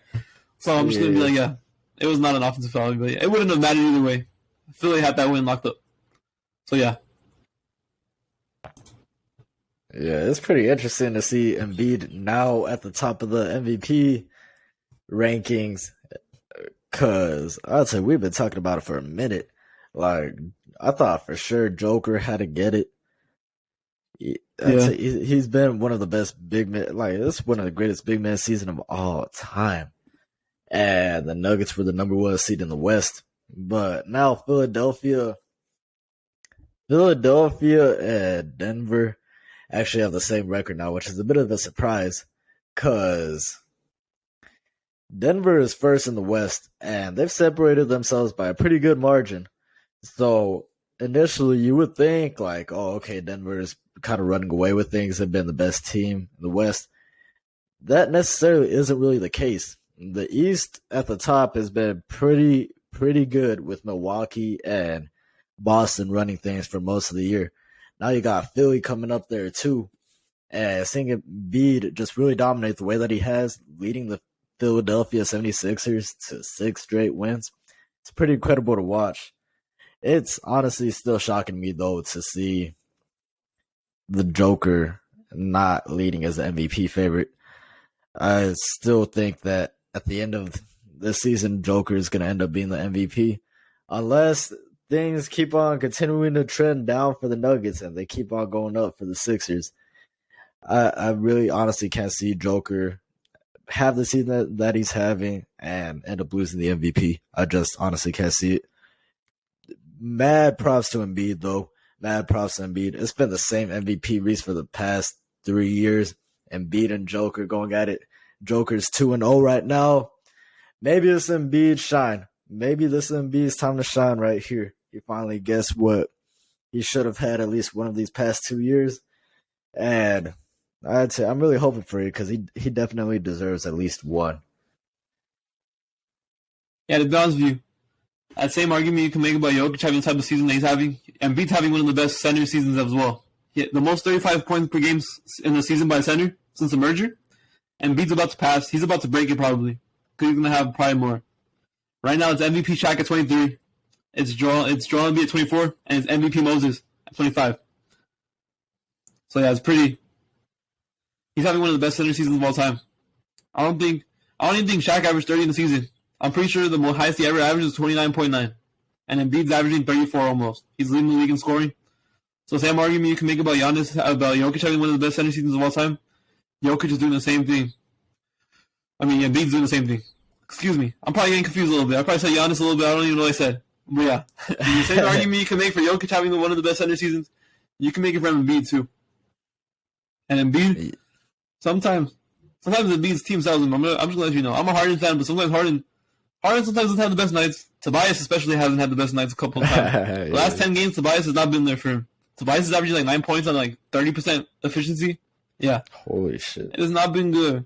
But Embiid basically puts the team on his back sometimes. Embiid really does put the team on his back. I watched most of these games.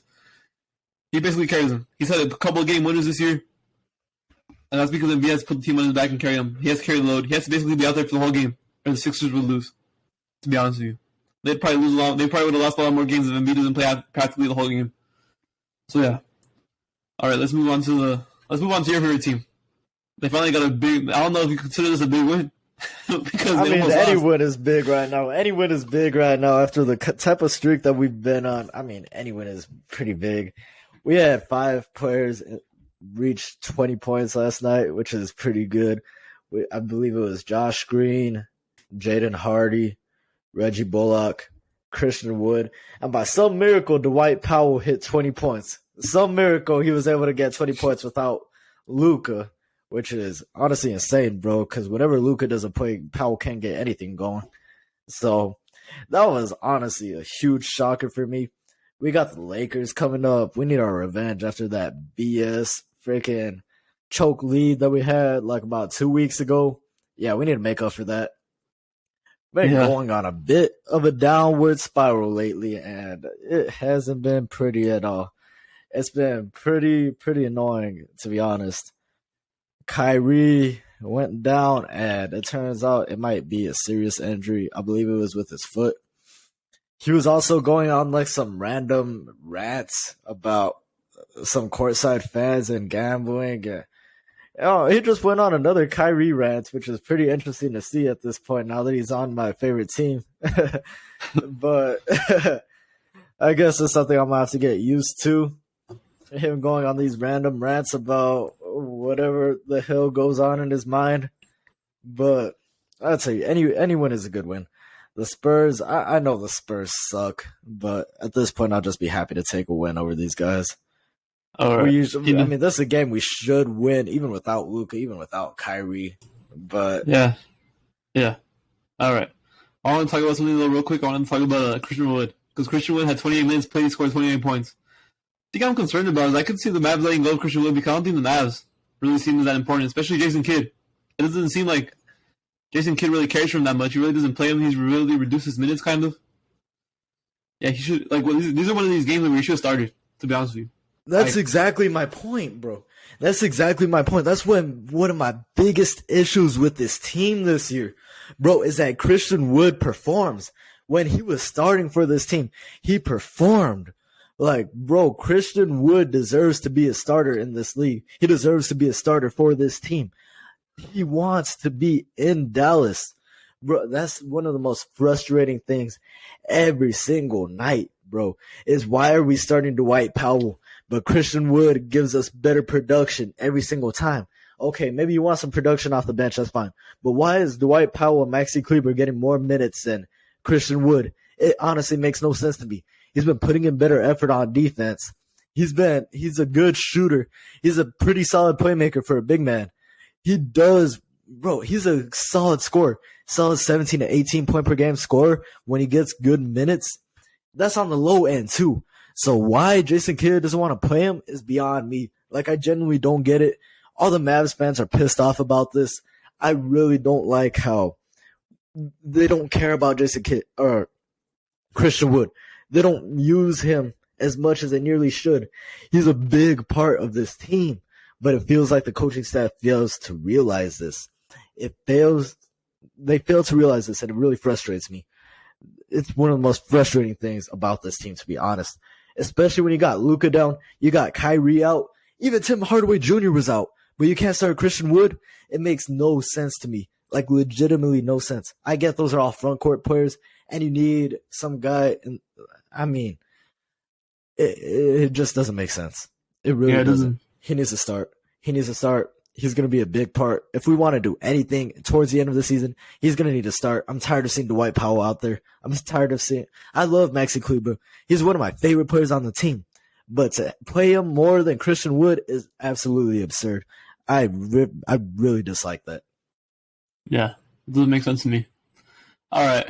We don't talk much about my favorite team, but we're going to talk about them today because they gave the Lakers an L. 114 to 110. So we're going to give the Rockets some love today. You know, Kevin Porter Jr. They deserve it. Had one of his best games I've seen him play in a while. 27 points, 9 assists, 9 rebounds, 6 assists. He was essentially the best player on the court yesterday because Anthony Davis decided, the Lakers decided they're not going to play Anthony Davis on back-to-backs, even though they need to win this game. They need to win these games. And they just decided, we're not playing him since it's back-to-back. So they thought the Rockets would be a pushover. Yeah, and they lost the Rockets. So let's see. Nobody shot. Everybody on the Lakers played terrible, except for Austin Reeves. Okay? So we got Russell, 5 for 17. Malik Beasley, 6 for 17. Vanderbilt, 6 for 13, not that bad. Schroeder, 3 for 10. And Reeves had the best game, 24 points, 6 for 14, 4 rebounds, 7 assists. Solid game for him. But the Lakers basically didn't have an answer for Kevin Porter Jr. Jabari Smith, too. Jabari Smith, 18 points, 6 rebounds, 1 assist, 2 blocks, a steal. It's pretty solid night for Jabari Smith. Jabari Smith, last few games, he's really shown up. He's had a 20-10 game, a 30-10 game, a 25-10 game. So yeah, Jabari Smith is starting to play up to some of his potential right here. Last few games, and then Jalen Green didn't even have a good night. He had 11 points, shot bad from the field. But Kevin Porter Jr. was basically on the Lakers' ass all night. They couldn't guard him. They even cut him in the eye, man. He had to wear a Band-Aid on his eye, and he still got the dub. So yeah, God damn. The Lakers. A lot of people were saying they're scary after 1 week of playing good, and obviously they're not. Obviously they're not scary because they just lost to the Rockets, who've won 17 games this year. So yeah, they're not that's tough. Scary. The Rockets also got a win against Boston on Monday, Fully healthy Boston. Yeah, Jabari Smith put the clamps on Jason Tatum. I just want to let Boston fans know that. All right, we're going to talk about Boston now. Here we go. Boston took a 2-point win over Minnesota.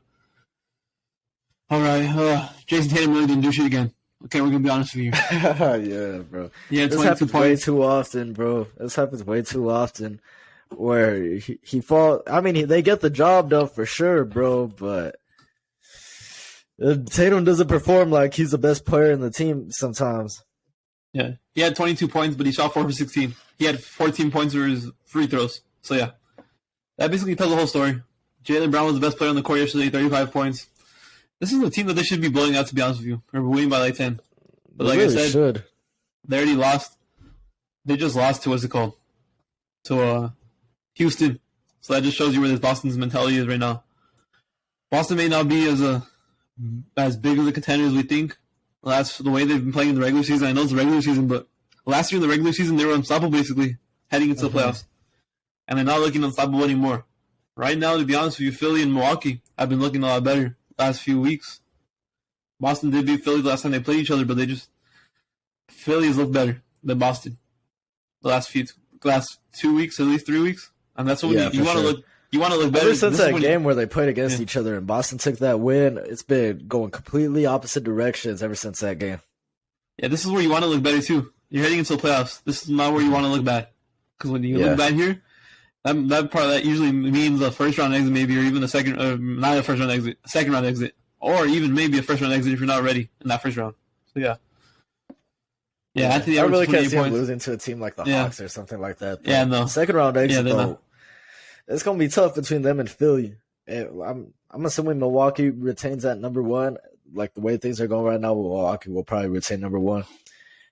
Philly and Boston are probably interchangeable in that 2 and 3 spot right now. And they're probably going to, most likely, a second round matchup right there. It's going to be a tough outing for whoever gets that. I already know some Boston fans that was telling me that they were already locked to win a championship. And it's not looking like a lock anymore, to be honest with you. Oh, boy. They're going in the wrong direction right now. Yeah. If anybody's looking like a lock to win a championship, the closest one to a lock right now is like Milwaukee, maybe. But even they can get beat. I'd say so. Yeah. You could easily see them getting beat. All right, then we're going to talk about Golden State versus Clippers. Golden State took the L. Golden State has lost 9 straight games on the road. Curry had 50 points, but it wasn't enough because nobody else in the Warriors showed up.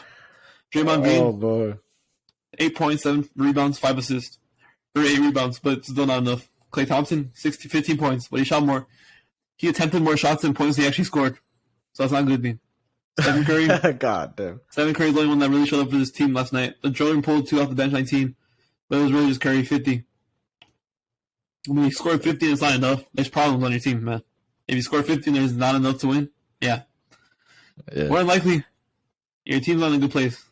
The Clippers yesterday, Kawhi and PG showed up, 24 by Paul George, 30 by Kawhi. Westbrook had a fishing game as well, 15 points, 9 rebounds, 7 assists. Yeah, fishing game for Westbrook. I believe Westbrook had 0 turnovers as well. So yeah, pretty solid game. But I'm really scared about this Warriors team, man, because they just don't seem as good as they used to be.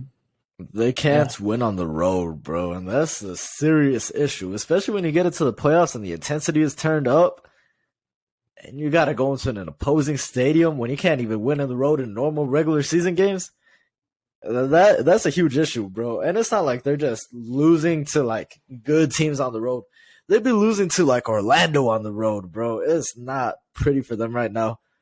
And as far as the Clippers, you know what I found really interesting about this game? Is that I saw a stat, but like SportsCenter or something, that this is the first time Kawhi and Steph Curry had played against each other since like 2020 or 2021 or something like that.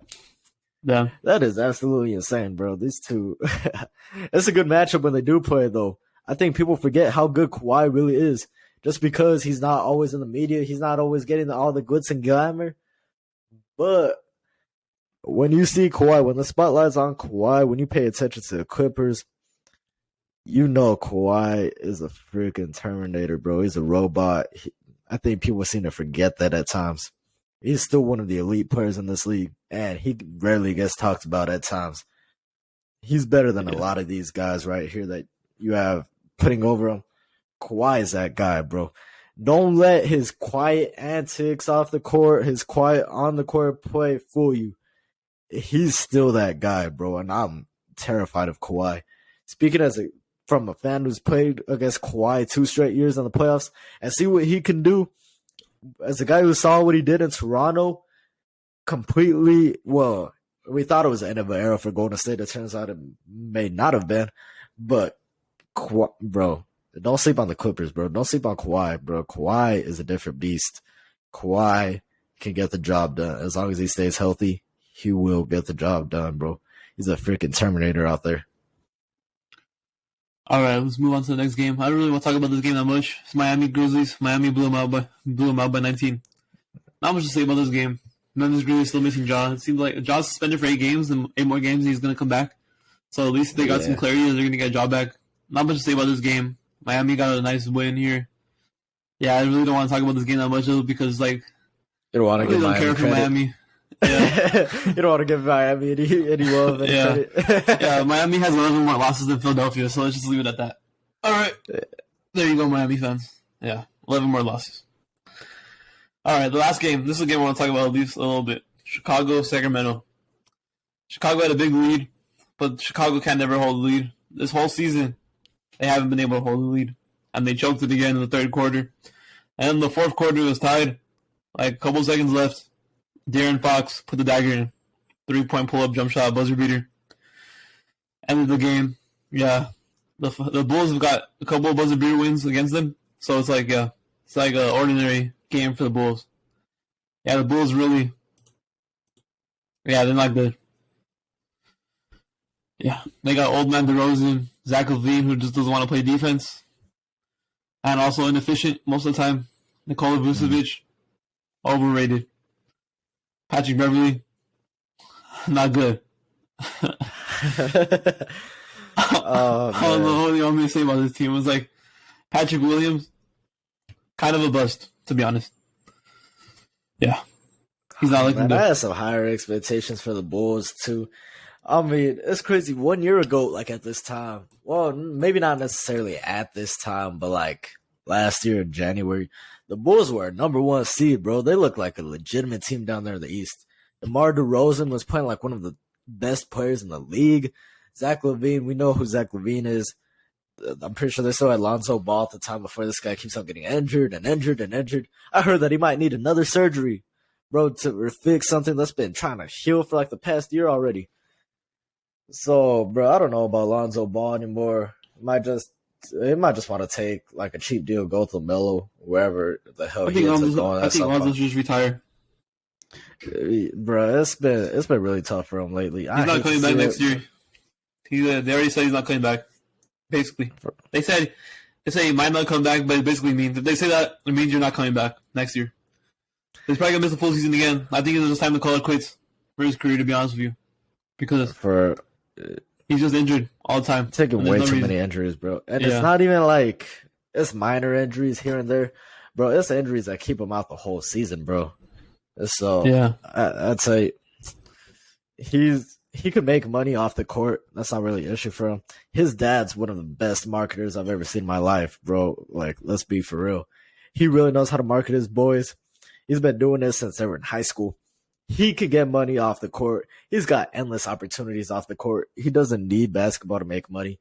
It's doing a lot to him physically. If I were him, I'd tell you, maybe just take like a cheap deal, go with LaMelo wherever he is. Maybe try to get LiAngelo in whatever team they end up in. LaMelo, I'm not sure how much longer he's going to stay in Charlotte, but I mean, whether it's in Charlotte, whether it's not in Charlotte, maybe get a year in with your brother. If your body still can't hold up, then yeah, it might be time to call it a career. Go pursue other avenues off the court. It's honestly pretty sad. As far as the rest of the Bulls go, yeah, it's pretty disappointing, to be honest. I thought they'd be at least like a top 5 team in the East, but they failed to reach expectations. What's new here? And Sacramento, shout out to them because they've kind of separated themselves from the rest of the West. That's like all jumbled up there from play-in to like number 4, number 5. Sacramento's done a pretty good job of separating themselves, and they might end up at number 2 by the time it gets to the playoff time. As long as they don't fall off the cliff this last month, they could be a 2 seed and finally break their playoff drought. So shout out to Sacramento, bro. Mike Brown might be like a legitimate shot at coach of the year, bro. If I'm being honest, we did our mid-season awards after All-Star break. Mike Brown might honestly take that award, bro. If I'm being honest, with the way the Kings have turned around, this is pretty remarkable for the Kings, bro. The Sacramento fans should be happy, bro. The loyal ones, they should really be happy. Yeah, it's been a pretty good year for Sacramento. Yeah, ordinary night for Sacramento. Fox had 32 points. Domantas Sabonis had a triple-double. Yeah. I'm pretty sure they clinched their first winning record since the last time they made the playoffs. So it's probably been almost 20 years. So, yeah. Pretty good night for Sacramento. Chicago needs to figure something out. They don't have their first. They probably won't have their first round pick this year unless it lands in the top 4. So, yeah. It's pretty sad existence to be a Chicago Bulls fan right now. Chicago Bulls they've been having bad luck ever since the Michael Jordan era. The D-Rose era was just like I was about to say injuries. They lost D-Rose. They got a 1 seed 1 year, bro. They were able to get a 1 seed and an MVP out of D-Rose, bro. But that's another one of the saddest stories I've seen. Yeah, it's pretty painful for Derrick Rose, bro, and the whole Chicago fan base. All right, we're about to close, almost closing at 2 hours, so I think it's a good time to end the show now. I'm pretty tired. Did you want to talk about March Madness a little bit? Just a little prediction. Yeah. I haven't been too involved in the college football or college basketball season this year, but just a quick drop for who I believe will be cutting down the nets at the end of the tournament. I believe it's going to be either UCLA. I'm going to give 3 choices, either UCLA, Alabama, or Texas. I might just be a little bit biased towards Texas because I'm from Texas. And, okay, we'll leave them out of there. UCLA, I really like UCLA's team. They made a deep run into the tournament like 2 years ago. They really should have beat Gonzaga, but Jalen Suggs hit it like a full court shot, bro. I don't know how the hell that went in. UCLA, bro, I think they're ready for it. This is their moment. This is the best team they've had since that. Bro, this is the best team they've had in a minute, bro. UCLA, they're my number 1 team, followed by, what did I say? I had Texas. Oh, Alabama, bro. They got the best player in the country right now, best college basketball player in the country. Yeah, for sure. I got Alabama. I can see them taking it. They didn't make the playoffs in football, but I could definitely see them making the Final Four in basketball, which is pretty funny to say about Alabama right now at this point. They could be dominating 2 sports, bro, for the next 10 years. Who knows? So, yeah, that's my quick March Madness preview. Also wanted to get a quick little preview into UFC 286. This weekend in the O2 Arena, we got Kamaru Usman versus Leon Edwards Part 3. I mean, Joseph, you were there. You were watching the fight with me the last time these two fought. Who was winning that fight? Who do you genuinely think was winning that fight up until that head kick? Usman. He was winning. Yeah. He was dominating, bro. He was dominating. I don't see that changing. I see Kamaru Usman finishing Leon Edwards. He's going to come out hungrier than ever. He's going to come out more pissed off than ever. Bro, he never should have lost his championship. He saw his daughter freaking bawling after he got knocked out, bro. His daughter was terrified to death after seeing that shit. Kamaru Usman isn't going to let that happen again. He was undefeated in the UFC up until that head kick. Bro, he's going to be a lot more careful this time. He's going to come out a lot more angrier. He's going to embarrass Leon Edwards in his hometown. And that's what it is right there. Quick little prediction. Kamaru Usman dominates, bro. He's going to finish Leon Edwards. And Edwards isn't getting lucky again this time. Usman puts him down. I'm putting all my money, putting on Kamaru Usman.